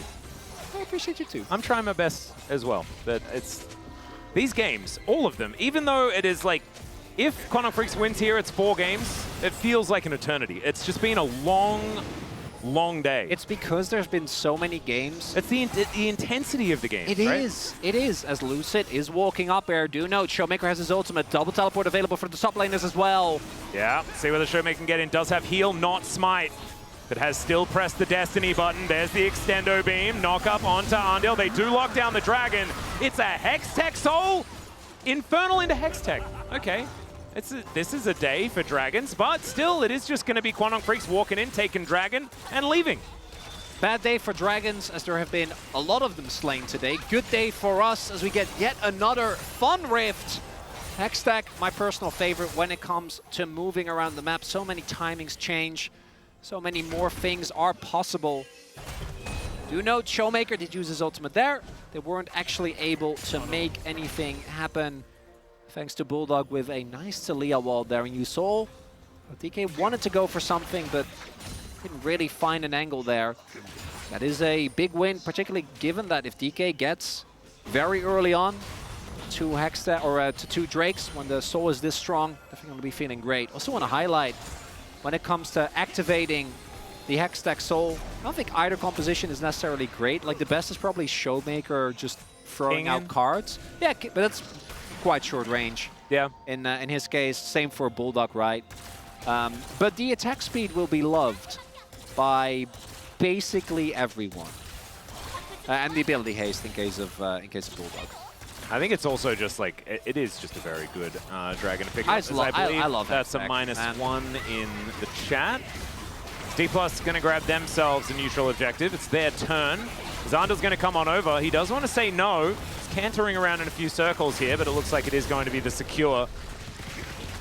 And both teams now have done the... Oh. I know you're doing the objective, and I'm going to walk up menacingly and then decide that there is no angle and leave. Which isn't the best choice, but it is a fun choice because it creates tension. They absolutely achieved that. There's been a lot of tension in this particular series. As Leaper is, I mean, it's not right now, you know, this is like just clearing out minions in the mid lane and body slams denying Dudu from having any fun at all this game. We have to like say again, Dudu, absolute trooper, you know, for putting up with this matchup. It's a very tough one, and he's doing fine, though. Doing absolutely fine, yeah. Really not struggling too much. Also, is going to remain a really big threat when we get to the mid to late game, because Lucid, Showmaker, Aiming all really struggle when dealing with the Jax. As long as Kingen is there, though, to keep his buddy safe, they should still be fine. Yep. All about the peel Gragas, as Cast going to be dodged. Nice work by Dudu. It's like he started doing that as soon as he, as soon as Kingen decided. As that's a great entrance. Bulldog going to be able to stun up the Rakan. Kellen just really realizing that it's not fun to deal with Talia. He thought he was out of the range of the rocks, but he was in fact still standing on them. Yep, the rocks go a little bit underground or underwater in the case of being in the river. I don't know what skin is especially if he's playing the Surfer skin. The skin's so good. Love it. Which Surfer skin? The Surfer Talia? Oh, yeah, that one's a good one. Yeah, one of my favorites. As Lichbane is done for Showmaker here. One of the cool things about tanks is that you can just build full damage and you don't really have to worry one way or another about, you know, actually killing a Skarner or a Chrysante. It's not a state that we've been in very often in recent times. Right now it's going to be like Kellen and Ando that are the closest things to being tanks this game. Should be okay. Looks like Lucid doesn't want to go for this. 1 minute on the Drake as well. That's a big one. Because DK have a lead, but it doesn't really feel that substantial. Yeah. Looking at the item finishes as well, it really is just mostly one item finishes across the board with the exception of Showmaker. But do remember, a gold lead when you have a TF on your team doesn't mean quite as much. Well, Showmaker now going to just grab this turret for aiming. That's nice. He turns up, going to help out. And of course, Dudu knew exactly what to expect. But nothing he could really do about it. Quantum Freaks trying to answer with a bit of a hard shove in mid. But with Destiny, I mean, you'll never have rotational advantage. One of the things you're afforded with the Twisted Fate.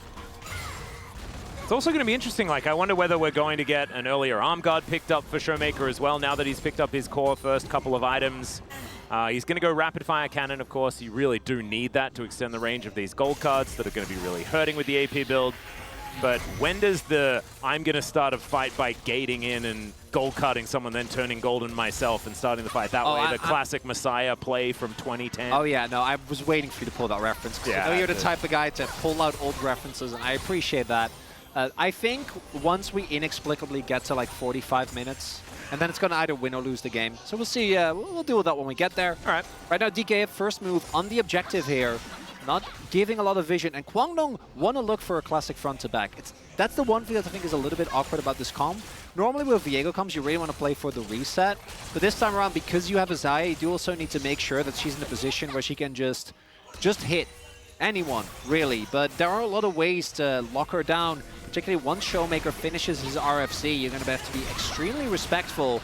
And we do see Kwangdong, they want to contest. Might have a 5v5 on our hands here, but oh, look at the twist here from DK. They see the base gate being taken, the Hex gate, sorry. And then they immediately throw Shelly in there. There's a Weaver's Wall. Gonna see whether they can lock down aiming. Of course, doesn't care about walls that much. As Shattering Strike, just a trade of CC. Kingen finding the angle, good slow onto Andal. They know, and he's pushed into the wall. The Vault Breaker doesn't quite get there, but the 1-2 punch will. And there goes the only tank on Kwangdong Freaks. Crazy to say so, and I'm very happy that I can do it because the multi-tank meta was kind of getting stale. As D+, they're gonna take a Drake. They're also gonna push the bot wave, and they're gonna get to work in mid lane as well. Look at this turret, it is so incredibly low. And I mean, without that one dragon and one grub, this game has been all D+. Yeah, they're up 5.5k gold. Like, it's kind of insane. We haven't really talked about it that much, and I think most of that comes from aiming. And the fact that Leaper has been taken out effectively of this game. And last game wasn't about him, but I really feel like they got kind of a dirty deal and draft in this one. Yeah. Rel is never really going to be picked for her laning strengths. And then add a Xayah on top of that. It just doesn't feel like the Xayah has really been hitting the mark. We see it here again. So how many times have we seen the drop-off at the end? You saw it was up and to the right there as we check out the replay, so we'll hold that thought for the moment. Let's just see it. I really appreciate the restraint here, and Andal is in a lose-lose scenario there, because if he doesn't flash, he dies, and as it turns out, even with the flash, he dies. Lucid just charging his Q is enough for Andal to try and find a way to get out of there. And it was interesting because what was happening was Deco was obviously going for the mid push. And then Kwangdong was trying to look to punish the rotation, but then Andal got just a little bit separated from his team. Kellen was actually able to find the knock-up, and then play went from there. As you were saying, Atlas. I can't remember. Oh.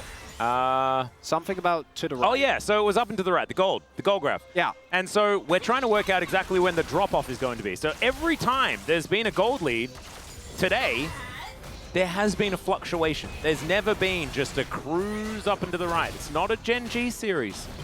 We don't get those, right? And so when's the moment where things are going to come back around? Maybe it is right now, exactly right. Aiming! Going to get over the wall. He is Zeri. And so that is going to be the end of that one. Showmaker presses the R button. Oh, he is. That's a long destiny right there. He has Lich Bane as well. Bulldog ulted as well in that fight. So Showmaker, I don't think he's going to take this. I would have loved for him to at least get a couple of autos off, but doesn't look like that is going to be the case. That sort of destiny is kind of like when you say, my destiny is to eat a salad sandwich, you know, and you're preparing a salad sandwich. You know, it's like, because it was so short. No? What kind of salad? I don't know, like just a regular salad, like lettuce and tomato and avocado and maybe some cucumber and some olives if you like. I just never heard of like a sandwich that has only. Usually the salad is with. Yeah, I don't know why I went with salad sandwich. It's probably not the important part. The important part for Kellen is trying to get over this wall. He does so. There's the Heartbreaker as quickness comes down, and Kingen just gonna have to use the ultimate to force Cuz to back away. It's a lot of R buttons pressed, a flash pressed as well, and I think a trade up for Kwangdong Freaks. Nice trade there for Kwangdong. Does take away a little bit of the offensive capabilities for Kellen. And no, I mean, a salad on a sandwich with, like, I don't know. Isn't a salad sandwich a thing? I don't know. It probably is, but I just usually the salad is accompanying like either some sort of protein or. Yeah, I often like, you know, like maybe you'd have to say like a ham and salad or. Oh yeah. Like that. Well, I mean, chicken salad's still a very important part of the sandwich question. Yeah. I just thought you were going to go with, like, egg salad. Ah. Not as into it. Very popular here in Korea, though. Like the egg mayo. Oh, yeah. I mean, it's just massive. egg mayo and we are just discussing herbs. sandwiches, and I feel like we probably could talk about the fact that Dudu is possibly getting closed in on. Base gate going to get taken here by aiming. ganked by a Zeri? That is not the Jax experience that you're looking for as he leap strikes, tries to get away. Destiny coming in as there's the flash from King, and he wastes absolutely no time, but then the blender comes down. Aiming holds his ground though. The shield bow so powerful. And there is the one kill for the Zeri. Lucid will take one and they sacrifice King in, but for the good of the colony. And game number 1 was a back and forth. Game number 2 is looking like a stomp Atlas, as Kwangdong try to look for an overextension on the side of DK, and instead they find nothing, as Cuz, I was about to say, might be found here. Oh dear. Oh, trying to slink around. Okay, there's the smite. That'll deny it as he flashes over, but Showmaker's there with the gold card. And not a lot that Cuz can really do. He's going to try and offer as much damage as he can, but Lucid's going to grab it. And now they're going to jump straight on this Baron. Teleport comes in from a newly respawned King in. And D+, it's like game 1 never happened. Yeah, sure, longest game. Yeah, sure, we're a bit fatigued. You know, it's the second series of the day. They came into this one looking fresh. Kwangdong Freaks, they will grab a couple of turrets for their trouble. Unless Kingen says absolutely not, which he might. The wave just not quite lasting long enough, and there goes the Baron. We'll be able to grab this one as, oh, remember, he does not have the Feather Storm available, and he just dies. Look at King, and he just lets Aiming come over and cherry pick the kill. Showmaker now looking for some stragglers. And, oh my goodness, gives him the thumbs up. The special delivery is Andil, I guess, like, came over for solidarity. As it's a double kill for Aiming. Of course, Aiming's the one that scoops up the kills. That's 5-0 and 1. And without saying that the game's probably over, the game's probably over. Yeah, I don't want to say that the game's probably over, but I think the game's probably over. Atlas is, oh, the style points, as it all starts off here. And I think Kwangdong make the right call. They are in a heavy deficit. The game is about to be done, and you might as well try to get a Hail Mary here. Leaper actually, I think, does a really good job, but Bulldog just immediately gets cast into multiple people, and Leaper doesn't have the items, right? Like that Feather Recall, it looks, it feels cool with the flash, yeah, but there's just not enough damage. And then this, yeah, I look at this. So the previous one, and some of the moments thus far, I'm like, I think that does feel a little bit like Xayah is just not, that was just Leaper, standing where he shouldn't. Yeah, they come in here, don't worry. 안녕하세요. I said hello! Oh man, the classic Showmaker. Welcome, welcome. It's easy to forget, you know, with the couple of the up and down years. Oh, guys, come on. Oh dear. Well, Andil, I think, will struggle to survive this play. Showmaker's going to hold him in place for forever. Kellen looks like a legitimate tank on this Rakan. I'm just not really used to the whole Warmogs meta with like the amount of health bar Rakans have these days. Yeah, we also haven't had a single actual 5v5 front to back, right? Where, well, we have, but they haven't really amounted to anything where Bulldog actually gets to have value against Kellen. And Atlas, the gold graph we saw just there. It's up and to the right as it's continuing to go in that direction. That's a 6th for Aiming. As Leaper, he hops up into the sky and unfortunately had to come back down again. Showmaker, he's going to go golden to avoid dying to the turret. And this is going to be that. 14-1, an absolute shellacking as the Magnus Storm, it looks kind of cool. But I think that D+ just want to finish off these kills and get into game number 3 as soon as possible. Some more gold cards flying out, and I tell you what, it's pretty good to see Showmaker back on his very famous Twisted Fate and look this good as Dindin, he's not in this game. Dudu is going to get taken out. He's going to leap strike, trying to get to the fountain, but there's too much CC. And eventually, oh no, they will be benevolent. Oh, never mind. He'll be thrown around like a rag doll. Oh, yes, they will. They will. The game's over. We're going to go to a game number 3 as D+ Kia make that one a whole lot shorter than the longest game of the season. We get what we asked for, Atlas. A free gamer between these two teams. The fight for second place heats up. And you know I had to throw a gold card to my my man. You know I had to. And it's easy to forget why this guy is called Showmaker if you don't watch his stream. 안녕하세요. But the little so good. And the emote coming up huge. And now part of it was the draft, and part of it was things just not really connecting. And it here. wasn't the whole draft. I think we have to the first half. reiterate that the first half of the draft was absolutely fantastically done. It's just I think that we are very anti-Xayah. I think we have been for a while. We know how she can work and how she's great at anti-dive and trying to stay safe, but we need to stop. We need to stop seeing that champion picked up. And also, I want to see Kingham play Gragas every single game for the rest of the season. He is so good at this pick. And you can get it in different flavors. It just always works, Atlas. Exactly. It's fantastic. We're going to go to a short break. When we get back, the space will break down game number 2, and we'll see you for game number 3.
레이플 있다 하라마. 괜찮아. 나 잭스 막아줄게. 잭스 막아. 잭스. 야 잭스 배치 잭스 막아. 잭스 막아. 나한테 피할게. 잭스 막아줄게. 잭스. 가봐야 되고. 타워. 라플. 천천히 해봐. 나 그냥 집체라던가 바른 게 아니야. 아니 바로 하자. 바로 없어. 하자. 천천히 끝날 것 같아. 야 레이부터 보자. 레이부터 아끼고 있어. 할게. 아 끝났어 얘들아. 끝났어. 야 잭스. 잭스 들어가면 봐줄게. 이 빼놓을게. 지금. 그렇지. 그래. 영영 또 와라. 나이스. 잘했다. It didn't really feel that great. We'll see as we get into game number 3 whether Kwangdong are gonna bounce back or whether DK get the mini reverse sweep. And we are going to have our first side swap of the series as well. As Kwangdong Freaks are going to choose the blue side this time around. I believe, yeah, they elected to go on the red side in game number 1. And D+ were happy with that, and so they chose it again in game number 2. Now finally we're going to have a switch up. Nautilus and LeBlanc both taken away. Of course, LeBlanc just feels like it's only Showmaker that's really drawing these kind of bans. I think probably popping off in scrims, but we've also seen him play very, very well on this pick already. There's Corki Tristana, very understandable first couple of picks here. And the Hui could also come through. Does mean that Bulldog, as far as his champion pool is concerned, before this match, it would only be Yone, right, that he'd have there. He has certainly really kept it narrow so far this season. We know that he can play lots of other things, but of course, that has been their style, as Zeri is gonna get banned. I love that change. I think this is a really, really good adaptation from Kwangdong, because it also increased the odds that Aiming might, for some reason, also pick Xayah. But the main thing is that Aiming, whenever he can play Zeri, he will. It's definitely his best champion. It works with his playstyle. The Ezreal priority also shoots up as a result of that, in my opinion. We've seen the Skarner slowly drop in prior, which I think is justified. And yeah, this to me makes a ton of sense. Leaper, I don't think that he has necessarily been like performing mega well, but the previous game felt like it was not necessarily all due to him. Yeah, the Ezreal wasn't a main character in game mode, but you just need to be good enough. And the Ezreal does come through. Kai'Sa, though, is something that we know Aiming loved. Got to play it throughout the entirety of Lost Split as well. This should come as no surprise. Fight Talia, I think, is most likely. Yeah. And maybe you round it out with the Kai'Sa on the final rotation. then you're looking not too bad for DK. I would say that it would be a pretty exceptional first round. Showmaker might want to move away from the Taliyah. We'll see exactly what they do decide to do, because we did see him have a lot of fun on the Twisted Fate as well. But Vitalia, I think it's just too good to really pass up. And so going to be locking that one away once again. So Morgana stocks are rising as Cuz going to at least hover it. We'll see whether he's going to lock that one away. This might also be Ezreal mid. If there is a player that I expect to pull it out, it would be not anymore. No, never mind. That immediately get that question answered. Bulldog locks it in. The idea, obviously, with the Yone being that you're just able to play and sustain for the early game. Taliyah doesn't have that much damage in lane, and then late game you have enough mobility to outmaneuver as Kingan going back to the Renekton here. And the Renekton makes a ton of sense, particularly when you have the Taliyah jungle, but this is Kingan kind of changing up his style here. Not that he never plays Renekton, but in what he has done so far in this series. Yeah, it's kind of making me curious, just because Taliyah Renekton is so incredibly powerful. How is Vi in a solo lane these days? It's just Showmaker with Vi mid. Yeah, or Renekton mid that he did used to absolutely love. And then, oh god. Yeah. I mean, I don't think that we're quite going to like overdo the broth quite that much. Let's just say that. As Lucian going to be banned away, of course, one of Aiming's favorites, but not the one that I was expecting him to go towards. I think the Kai'Sa, like you were talking about, definitely right up there. For some reason, feeling a Kog'Maw game, but I don't feel like it would be very fun at all. Just feel like Kog'Maw just in general is fun. K'Sante and Rel going to be the two bans on the side of D plus Kia, though. Kai'Sa, last 80 carries. Yeah, okay, yeah, I was about to say Kai'Sa feels like an absolute must ban here. You know what I said earlier about the odds of Aiming picking Xayah going up? Oh. Yeah, might be the angle here. We'll see. Obviously, into Ezreal, I think the pick really struggles. Caitlyn I like way more. Oh, are they going to go like Kate Lux, Kate Karma? Well, they can wait to see. That's the beautiful part of it. Yeah. Oh, this makes more sense with the comp. Less fun. Much less fun. Yeah, I was getting mildly excited as well. It's going to give a lot of agency over to Kellen, though. That is something that we've seen so many times. We saw it today. Hannah really was just a delivery system for his support. Duro was really happy with all the love that he was given. Yeah. So this is Poppy's support most likely here for Ondeal. Aiming, I know. Poppy top? Oh, could also be, yeah, actually. Dudu, we know, is a known Poppy player.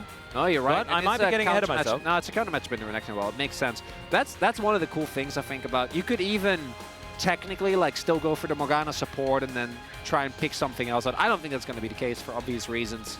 And it looks like Ezreal Leona, I think, is an insane 2v2. So I think this is a great choice here. What is Kellen going to lock in here? Is it a Kellen Renata angle?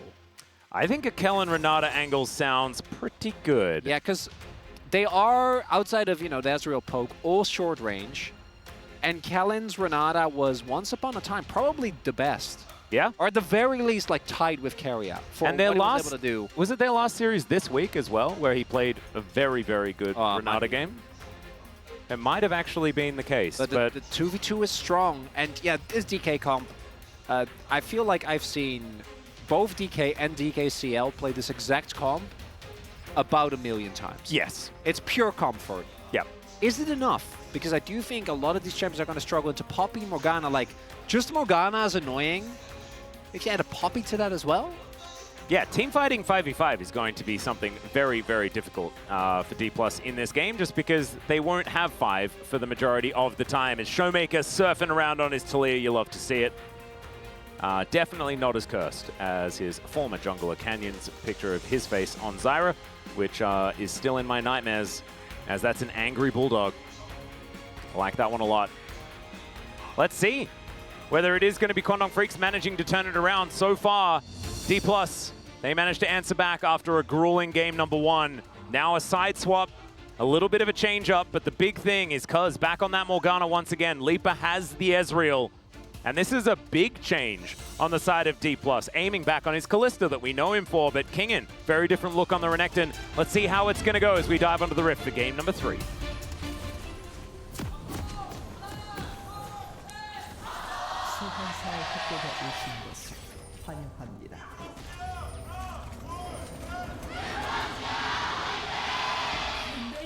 Whoa. It's still getting me. I don't know. Like, feels like all week we've had just regular fan chants, and today it's just absurd. Very, very loud, very passionate. They're going hard. And it matters. This match matters so much. The team that wins is going to end up going to 5-1. And yeah, that 1 might become a 2 when they eventually face Gen G and have to, you know, pay the toll like everyone else does. But that is not going to rain on your parade. Still going to be a colossal win here. Any loss that isn't to Gen G is so much more important, in fact. Yeah. Don't think anyone cares. They're like, well, we've accepted Gen G. Really, really good. It's beating everyone else. That's super important. And D+ have already passed the Hummer Life Esports test. That's the big one. Kwangnong still have to get through that one. Although with Hanwha, as they are right now, I honestly have no idea how that one's going to go. Yeah. It's going to be very interesting. Kingen not going to have as much fun in this matchup as you do in a lot of other Renekton matchups. Showmaker, though, I saw that Gathering Storm. He is ready for late game, which is an interesting decision if you just look at these drafts at face value. You see the Renata, you see the Vi. But I do think that these type of compositions, they always have an out if they can just get a pick. The problem is that just getting a pick into Poppy and Morgana is going to be exceptionally hard. Well, I think the early game is going to be the first opportunity, and then things get quite difficult, especially when you're setting up for objectives and things like that. Yeah. The Keeper's Verdict is so incredibly powerful. And I think there will be a bit of a microscope on Kellen. I'm really struggling to say words correctly. It got to me earlier as well. Yeah, I don't know what it is. Maybe it's the eclectic series we had earlier. I think so. I think maybe it's like everything is very different in this series than it was in the previous one. And so we've just had a very drastic change of pace. It's also very hot in Low Park because of the fans going absolutely crazy. And normally if fans are going really hard, then it means you get cooler. But no, not when they're humans.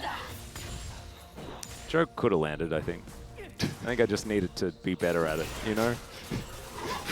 I'll try that one again. Your delivery was so...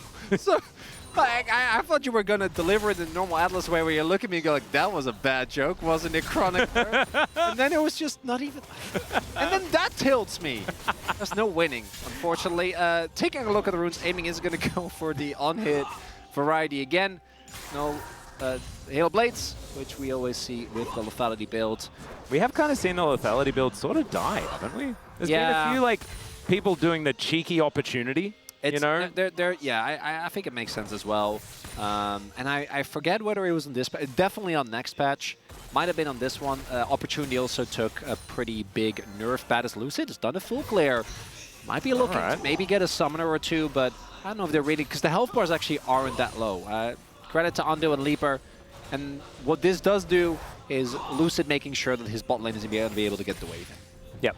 And they do manage to do that. See whether they go for some sort of reset. Looks like they're kind of planning on sticking around for another wave. Yeah, I have a lot of vision as well, and they did just spot Morgana, so they know. They are chilling, and just keeping Leaper and Undo in this 2v2 is the best case scenario.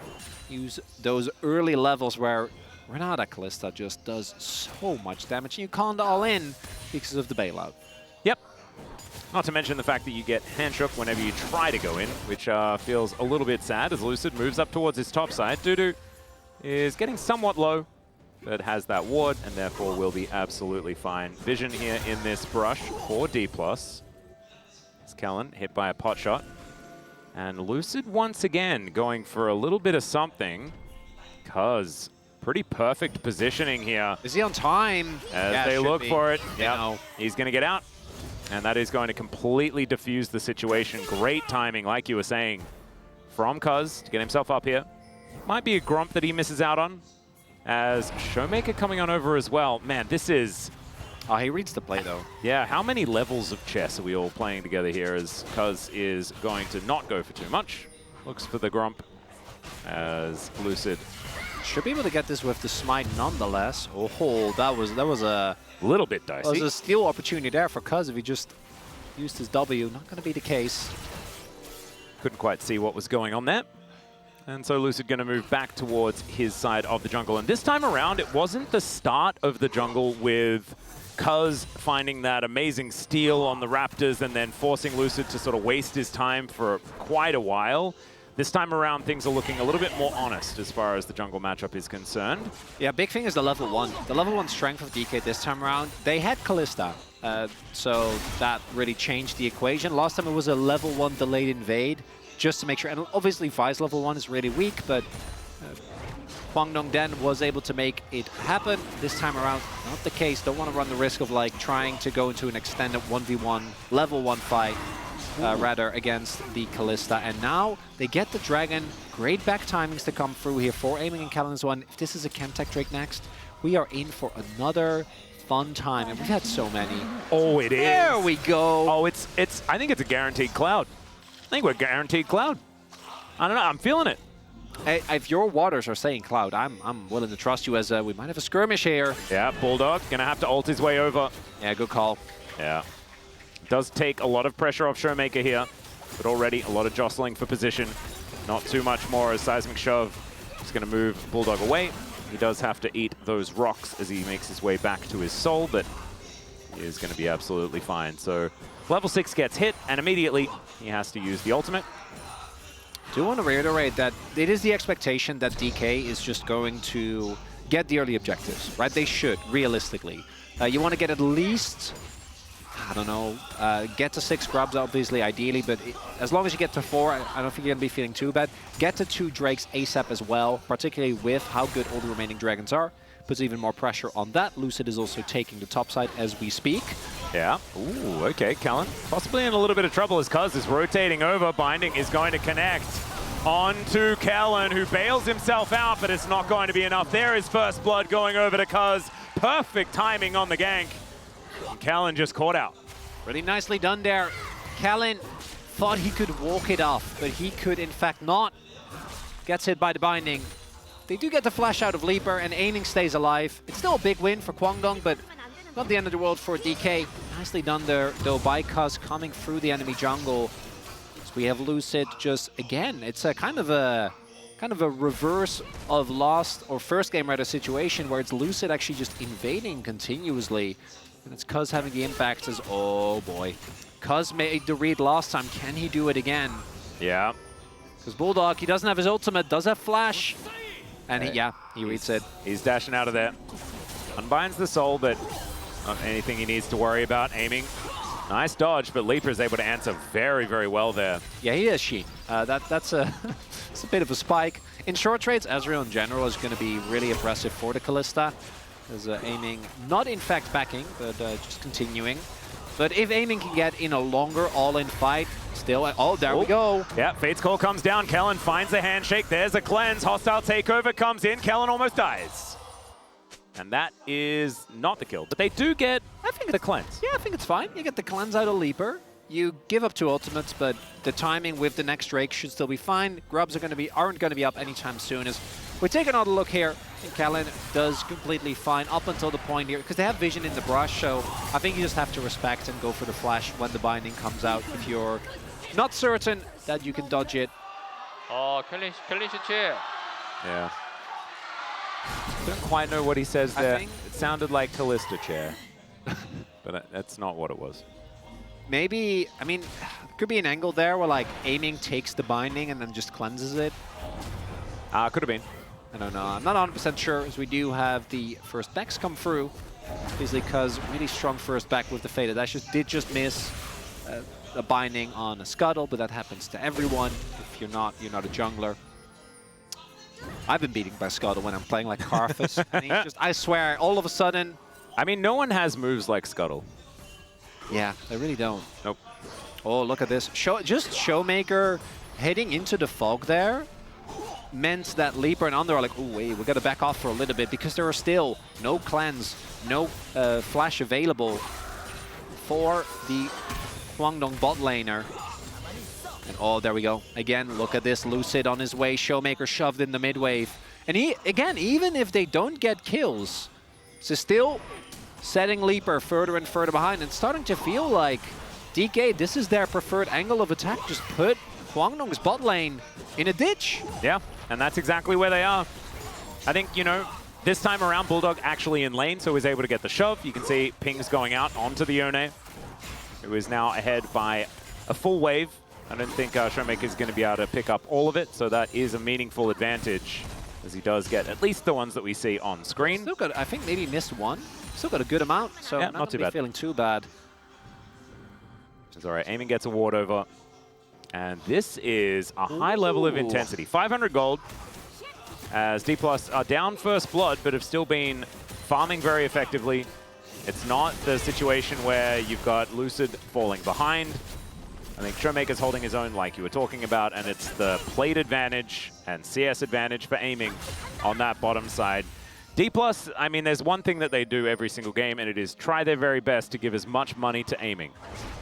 And so far in this series, it's 50-50, and we'll see whether it's actually going to come out on top or not.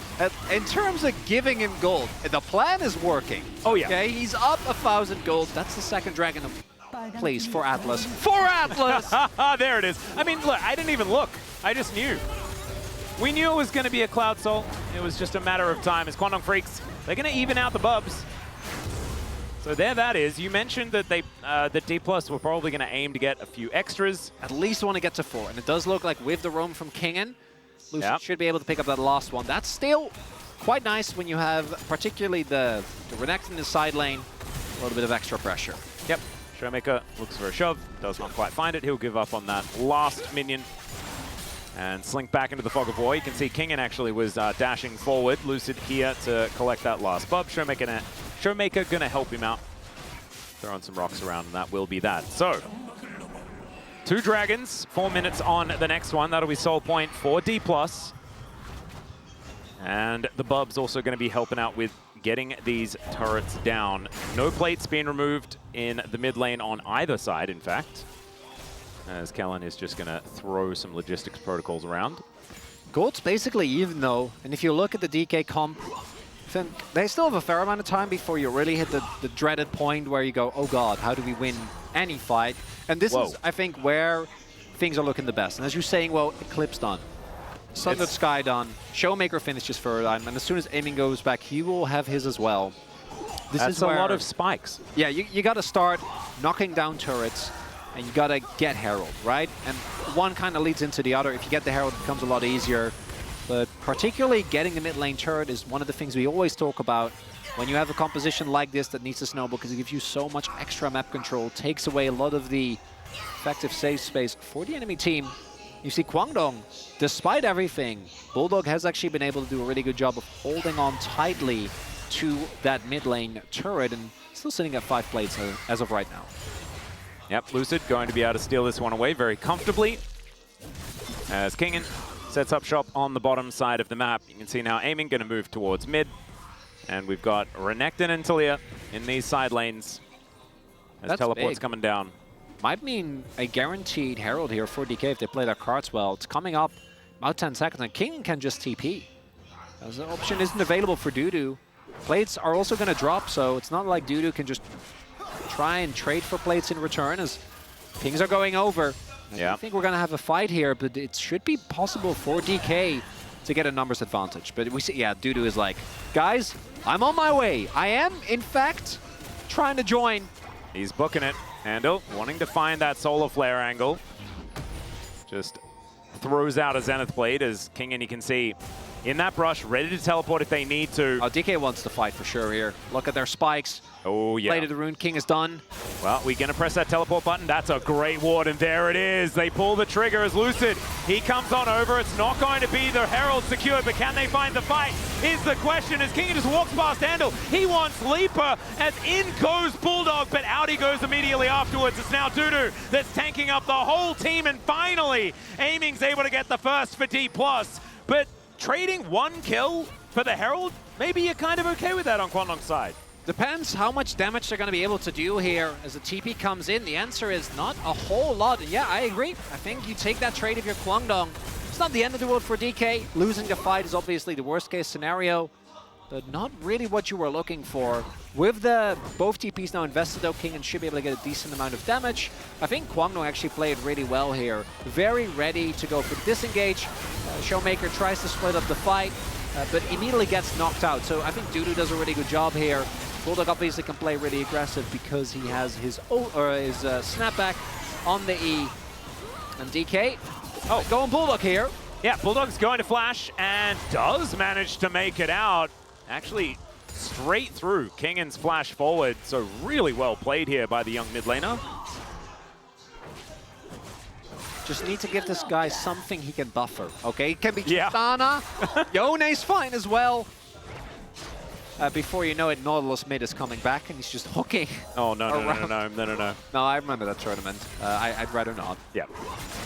We, thankfully, I think we saw the end of that. I imagine if that came up in the patch notes, you know. Well, I thought it was done after Worlds 2019 and then it still came back. Was it ever really a thing? I mean, or was it just a Doinby? You know, like that's the thing. I mean, even at MSI 2022, it wasn't a real thing. Everyone just kept kept playing it. It's Doinby mind control, I swear. That's and maybe just like a little bit of Chovy in that sort of arc where he just wanted to play any bruiser in the mid lane that he could find. So first test was passed for Kwangdong. Now the second one. Can they do well in this fight? Bulldog doesn't have TP. He's actually pretty far behind. Yeah. I think you got to give over this soul point. We'll see. Maybe Dudu can get a crazy ult yet again. They can find it. It's definitely important as now Kingan, he's going to rotate over. Callanan aiming in the area. True Shot Barrage doesn't really find the mark, and they let the Dragon reset. In they go, though. Callan looks for the handshake, and he'll find it. Andal goes in and goes out via the Death Chamber. There's now Bulldog. He's dashing around trying to find his opportunities. Slice and Dice gets Kingan out of there. They look for a bit of a reset. Yeah, exactly. So Bulldog, he picked up the eye. That means that he's able to just take this one down. Kingan able to shove another wave in. Kwangdong Freaks get control of the Dragon.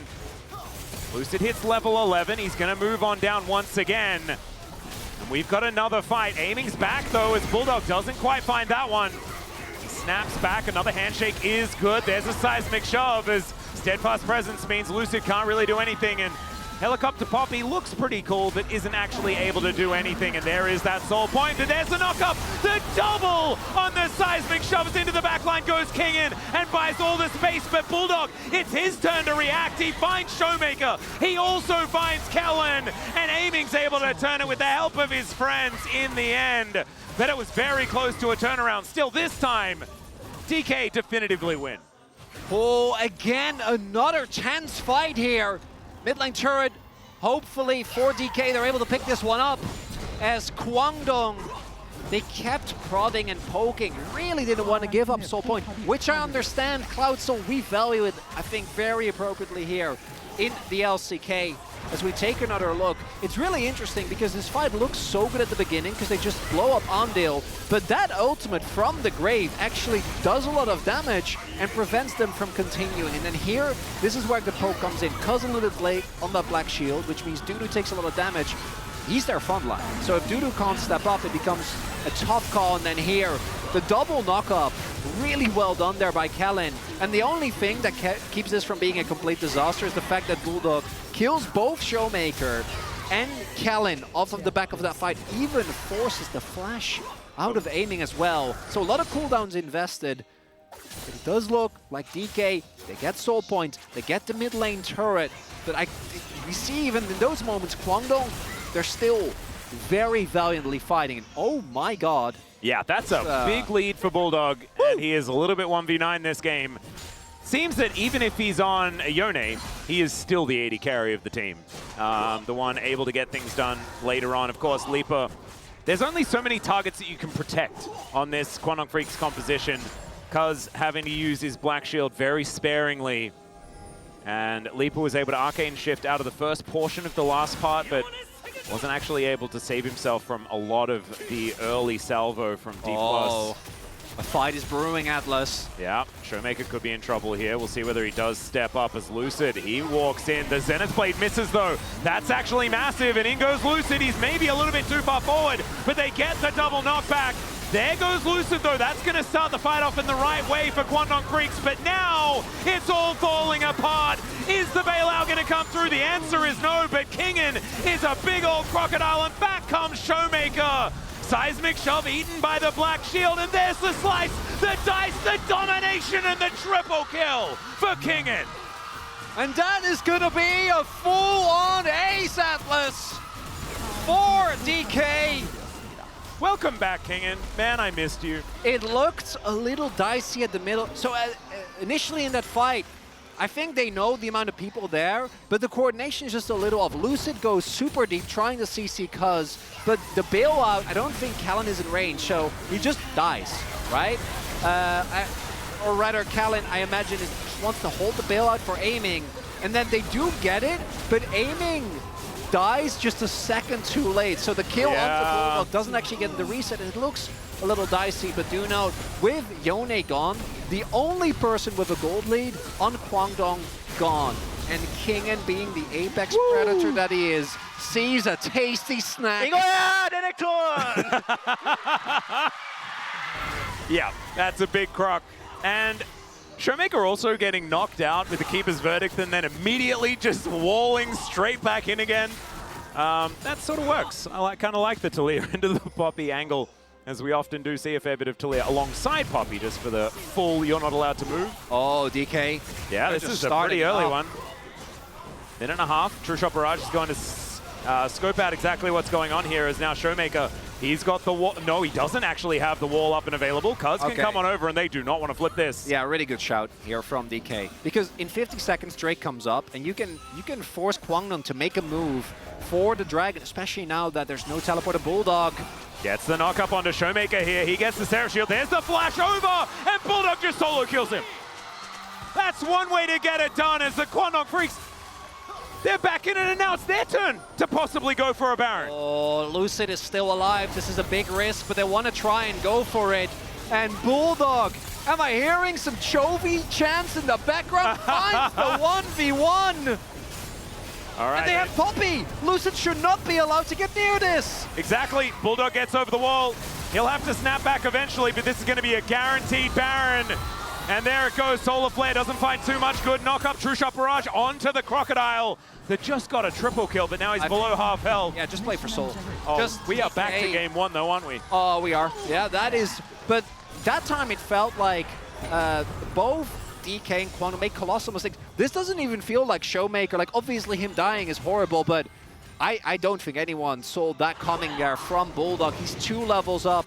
They need to get this Dragon, and it looks like they will be able to. And I think that is a good call from Kwangdong. Overstepping here could be a really big mistake. So it's going to be soul point for Nash. But Kwangdong, I'd say, still has the edge when it comes to trying to make the play.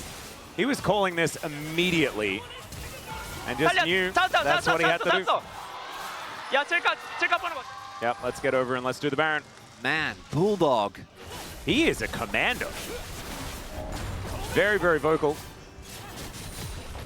Great to see as they are going to be able to take down this outer turret on the top side of the map. That is a 2.5k Red Bull Baron power play. And it's facing off against a Soul as 5.5 minutes, Chronicler, and it is Elder time. Oh, Showmaker, I was about to say, I really would like to see an early Void Staff here, because otherwise Dudu is just not going to take damage, because aiming is on hit Kalista, so like he's not dealing with Dudu. That's not happening. And the only one that really does a good job or decent job of shredding for him is like the combination of Lucid and Kingen.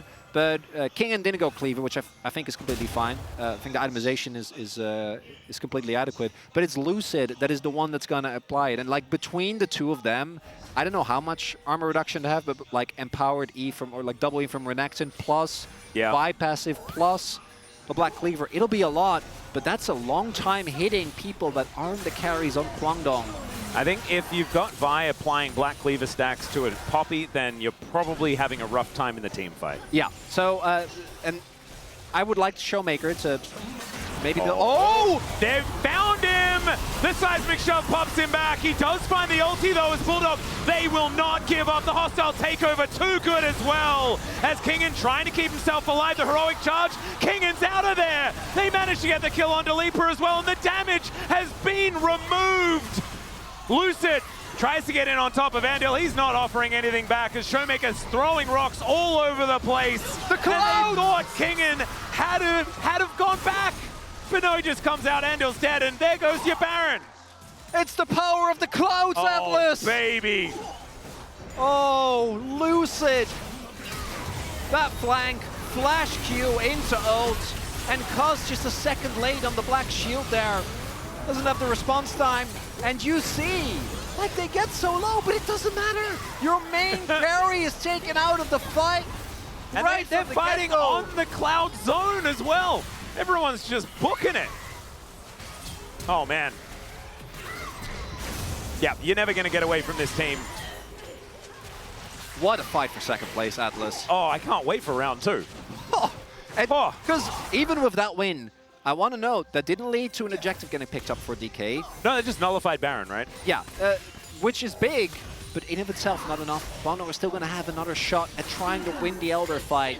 If Cuz can get a crazy steal, Bulldog should be able to finish his IE at that point. Well, they're just looking for any target here. The handshake does bring Andil back. Again, it's a late black shield as he's taking a lot of damage. They change their focus to Leaper, and the bottom lane is eviscerated immediately. Teleport coming in from King in here as well. He's on barely any help, but Bulldog is going to get caught by the W. The Ruthless Predator has never been named so well as Kingen dives on in. And Dudu, he's the last man standing.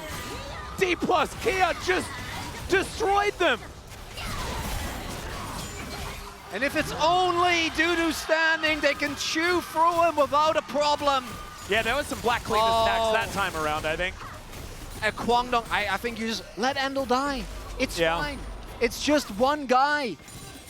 But instead, they try to rectify the situation, and it just ends up backfiring immensely. Again, the black shield doesn't get the job done. Only Renekton is knocked away, and it's another fight where Bulldog isn't there. In the previous fight, he was dead. Showmaker flashes and still gets hit by the ultimate. But at that point, it's way too little and way too late. And fighting at this point in the game, when it isn't crucial, is such a colossal mistake because that's all DK want to do. They just want to fight as much as possible to just build that gold lead. Look at this ebb and flow. I know, it's obscene. And it is all in D+'s favor, right? Like, they've had control of this game for the majority. They sort of let Quantum Freaks back in with that great Baron play. And Bulldog is still an absolute hero. We need to take absolutely nothing away from him. But D+ just being better coordinated, which kind of blows my mind that that's a sentence that I can say about this team that has been struggling for so long. They couldn't settle on a team composition of players that could meld together properly. And finally, it feels like something is sunk in, something is settled into place. Oh, the vision toggle. You love to see it. That's very dark for the Quantum Freaks. The problem here is the desync between the timers. Kwangdong doesn't really have an opportunity that you might be looking for where you can trade one for the other. Instead, they have the choice. Do we just walk up, or are we going to let DK get the Exodia combo? And it looks like they're going to go for a fight. Look at Bulldog. As long as he can output enough damage, there is an angle. He needs to get into the enemy backline. He's on a ward. True Shot Barrage finds absolutely nothing, though. Wall's going to come down. Showmaker splits the battlefield as Dudu tries to get rid of the Kalista, and he's successful in doing so. Lucid gets rid of Bulldog, though. Dudu is burning down, and Kingen is a crocodile possessed.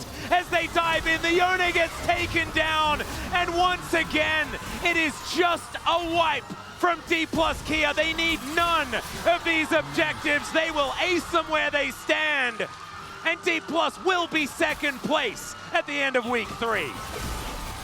A riveting series, Atlas.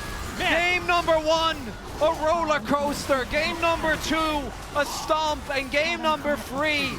Different from either, really. It felt like Kwangdong were so close to making the leap to that promised late game, but they just never got there.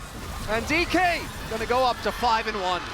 What a bounce back after an arduous game number 1. They will be able to pick up the victory here. And all I can think about was, as we were heading towards MSI, I was so proud that we were a 3-team region again. I'm feeling like we're getting towards 5-team region, Chronicler. You know, are we almost there? I mean, I know we've got the one that's sort of up in the clouds, but as far as the other, I think that we're almost at 5. I like Croc. Yeah, it's going to be a topside vote, one way or another, but I think the man has earned it. There he is. Oh, King and that. His Gragas, he can play Gragas anytime he likes. Like, some people say that Gragas is boring. Bad Gragas is boring. Good Gragas is art. And King played good Gragas today. I'm going to quote that. Good Gragas is art from the man himself, Showmaker. Having a much better game on Talia and Bulldog, man. I know. There's no shade deserved for anyone on Kwangdong Freaks. I think this series was absolutely amazing. And I don't think we're that close to figuring out exactly where all of these teams are supposed to stack up. If this was a best of 5, I'd still be confused about who to really root for. I'm just happy that this was the final game, because I felt like game 1 did have a lot of teams just kind of throwing the ball of winning the game over to one another. But here, it didn't feel that way. The outplays found by Bulldog and some of the team fighting that Kwangdong was able to find. And then on the other end, the flank from Lucid to take Bulldog out of the fight. Kingen just being an absolute monster and earning the trust with that Renekton pick, because the pick is so binary, right? There's only 2 types of Renektons. And today, Kingen was the good type. He definitely was. I mean, this was just a Kingen day. And we know that when he has them, he wins the World Championship. He does. So a Kingen day is a pretty good day. You know, I have a good day when, you know, the coffee grounds, you know, fit in and I don't get that weird screw on top with my coffee machine. Yeah, no, I get it. Like, that's a good day. But Kingen's good day is like winning absolutely everything possible in League of Legends. And he's having one of those days here today. It was a long, convoluted analogy. I apologize for it. It's relatively late, and this was a crazy series. Oh, Kwangdong. I'm sure they're going to be looking at this. A couple of different decisions. This is the one that's the biggest to me. Just letting Andil die when there's no objective up, that probably was, in hindsight, the call. Could have been the difference maker, but instead, try to salvage the situation that was already dire. Ends up backfiring, and then here the Hail Mary. Final fight. Yeah, Dudu achieved his goal. There is at least that, but holding the ult for Bulldog. Fantastic from Lucid. And aiming just not thrown back far enough by the looks of things.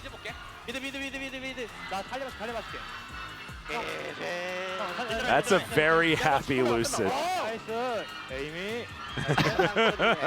that Kellen? Yeah, aiming.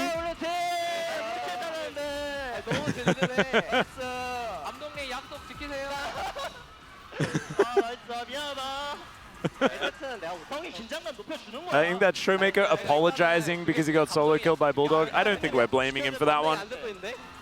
No, that was an outplay moment. Yeah, Kingen's just absolutely stone cold. He always is. I swear to God. And then afterwards, he's like, "Okay, we can get it." Yeah. And they said also, head coach, keep your promise. And we don't actually know what the promise is. I assume it's a good dinner. That's often what it is. And so maybe that's what it was. Yeah, I don't think damage numbers are all that relevant. I don't think the gold graph is even all that relevant, but those last few team fights were absolutely beautifully done.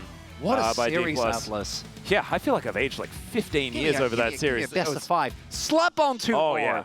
And 5-team region. That's what I'm thinking. Like at least right now. Is KT back yet? Oh, definitely. Is KT? No, they're not in that. No. Okay. The 5 teams is not. We're not going completely crazy. Not just yet. They need one of the 5. I mean, we've still got a fair bit of the season to go, so maybe they can get there. But that is enough from us, most definitely. It's time to throw it back to the space to close out the day. Thank you very much, guys. This is Dear for the POG interview translation, joined by Showmaker and Kingen on the side of D+ Kia, who just secured their 5th victory. Congratulations! Thank you. In the matchup of 2-4-1 one-loss teams, D+ Kia is victorious and rises to 2nd place. How do you feel? Yeah, today determined who would take second place. And given that we would get a break after, I really wanted to win today, and I'm very pleased that we were able to secure today's victory. And you guys got a proper payback from Spring, and you even got nominated for Best Ceremony, Kingen. How do you feel? For week 3 matches, I'm really glad that we were able to get 2 clean victories. And yeah, we actually mentioned in the last POG that we would send our opponent to the lower ladder, and you know, in game 1 it was really tough, and I feel like we definitely got outplayed, and as long as we because we played so calmly, we were able to win today, and I hope that we can continue this momentum. And after the longest game in game 1, you guys went into game 2 with nothing but confidence from the draft to early game control and the gameplay. So what feedback was given for you to show up so differently? Yeah, given that we were able to accomplish everything that we were supposed to in game 1, I believe that you know, we said they did prepare Tristana really well, and we said, okay, lots of respect to you. We have to also fight back accordingly. So I think being calm and playing accordingly actually helped out. And so with the TF pick in game 2, was it a mid TF from the start or a flex pick? Yeah, it was actually a pretty good flex pick, but in the end, I was pretty confident with TF, so I ended up playing him. And there's been some discussion about mid TF being viable, and you had such a great performance today. So how likely is it that we'll see mid TF in the future? So TF used to be a meta where he's always picked in the blue side. But I feel like it's with the change in the meta, I believe that whoever is a good TF player will play TF in the future. Kingen, you utilize Gragas and Renekton so well, being the reliable pillar for the team. And given these champions aren't really picked very often in the current patch, how are you so influential with them? I believe that these are some really well-balanced champions, and I'm also quite confident with playing them, and I actually do prefer these picks, and that's why I went with them. And yeah, Kingen, the King Renekton is back. Let's take a look at the following Baron replay. Can you walk us through the team fight angle here? To be honest, we were actually so ahead, and with the enemy lacking damage without the Yone, I feel like I was just looking at Yone from the start to the end of the game. And I feel like the enemy comp was just so good against, or I guess Renekton is really good against the enemy comp, so I think we had a really smooth game. And in game 3, of course, you had a great early advantage, creating a gap to secure Drake objectives, and it was a solid setup, but there were some dangerous moments as well. So what did Gwangdong give you the most trouble with? I did think that their team fight is very solid, and compared to how they were doing in spring, they have become a very strong team. And I believe that they definitely kept us on our toes, and I believe that they also have a high ceiling that allows them to develop into a stronger team over time. And Showmaker, according to your mic check at the very end, did Zephyr promise you guys anything? What was it? So before the draft phase in game 3, you know, he tried to get the team spirit up, and he offered us to give us one extra day of break. So I hope you keep your promise, Sefa. And so after the break next week, week 4 of LCK will be played in patch 14.13. So what will be the highlight of this patch, Showmaker? After reading the pitch note, there's a lot of nerves regarding a lot of the common picks right now, and a lot of changes in the runes. But I believe that we'll just have to play it out 저도 We'll just have 사실 to play well. 스크림을 많이 And what about 해보면서 you, 체감을 Kingen? 해야 좀 알 수 있다라는 생각이 들고 그래도 I 여전히 지금 believe 좋은 that we'll have to 픽들도 get a feel of 앞으로도 it 좋을 after 거라고 scrimming. 생각해서 엄청나게 큰 변화가 있을지는 I do 좀 feel like 확신이 all the 없는 good 그런 picks will remain 것 as 같습니다. good picks 아, 그렇군요. in the future. I think it just 14.13 really 테스트에서도 depends 좋은 on 모습을 보여준 how 디플러스 well 기아 you 저희가 play. 같이 응원하도록 하겠습니다. 그렇다면 휴식기 이후 전승 중인 젠지와의 대결이 And so 기다리고 after your 있는데요. 각오 vacation, 한 말씀씩 you will 들어보겠습니다. face 쇼메이커 선수. Genji. So what is your resolution? Showmaker. 일단은 좀 모디인지도 되게 오래됐고 이제 뭔가 It's been a 죽이러 while 가긴 since we 했는데 beat 자꾸 죽어서 Genji. 돌아가지고 And I really want to go 이번엔 진짜 죽인다. kill my opponents, but I've been getting killed, so I want to say I will kill them this time around. 사실 And 저도 Kingen. 겸손하게 하려 했는데 우리 주장님이 또 Yeah, I wanted 이러니까 to stay 이번엔 진짜 modest, 죽인다. but since our team captain is coming out like this, I want to say we will kill you. 기대하도록 하겠습니다. 승리 다시 한번 축하드립니다. Looking forward to that, and that's the end of the interview from Showmaker and Kingen, and back to the space. Thank you.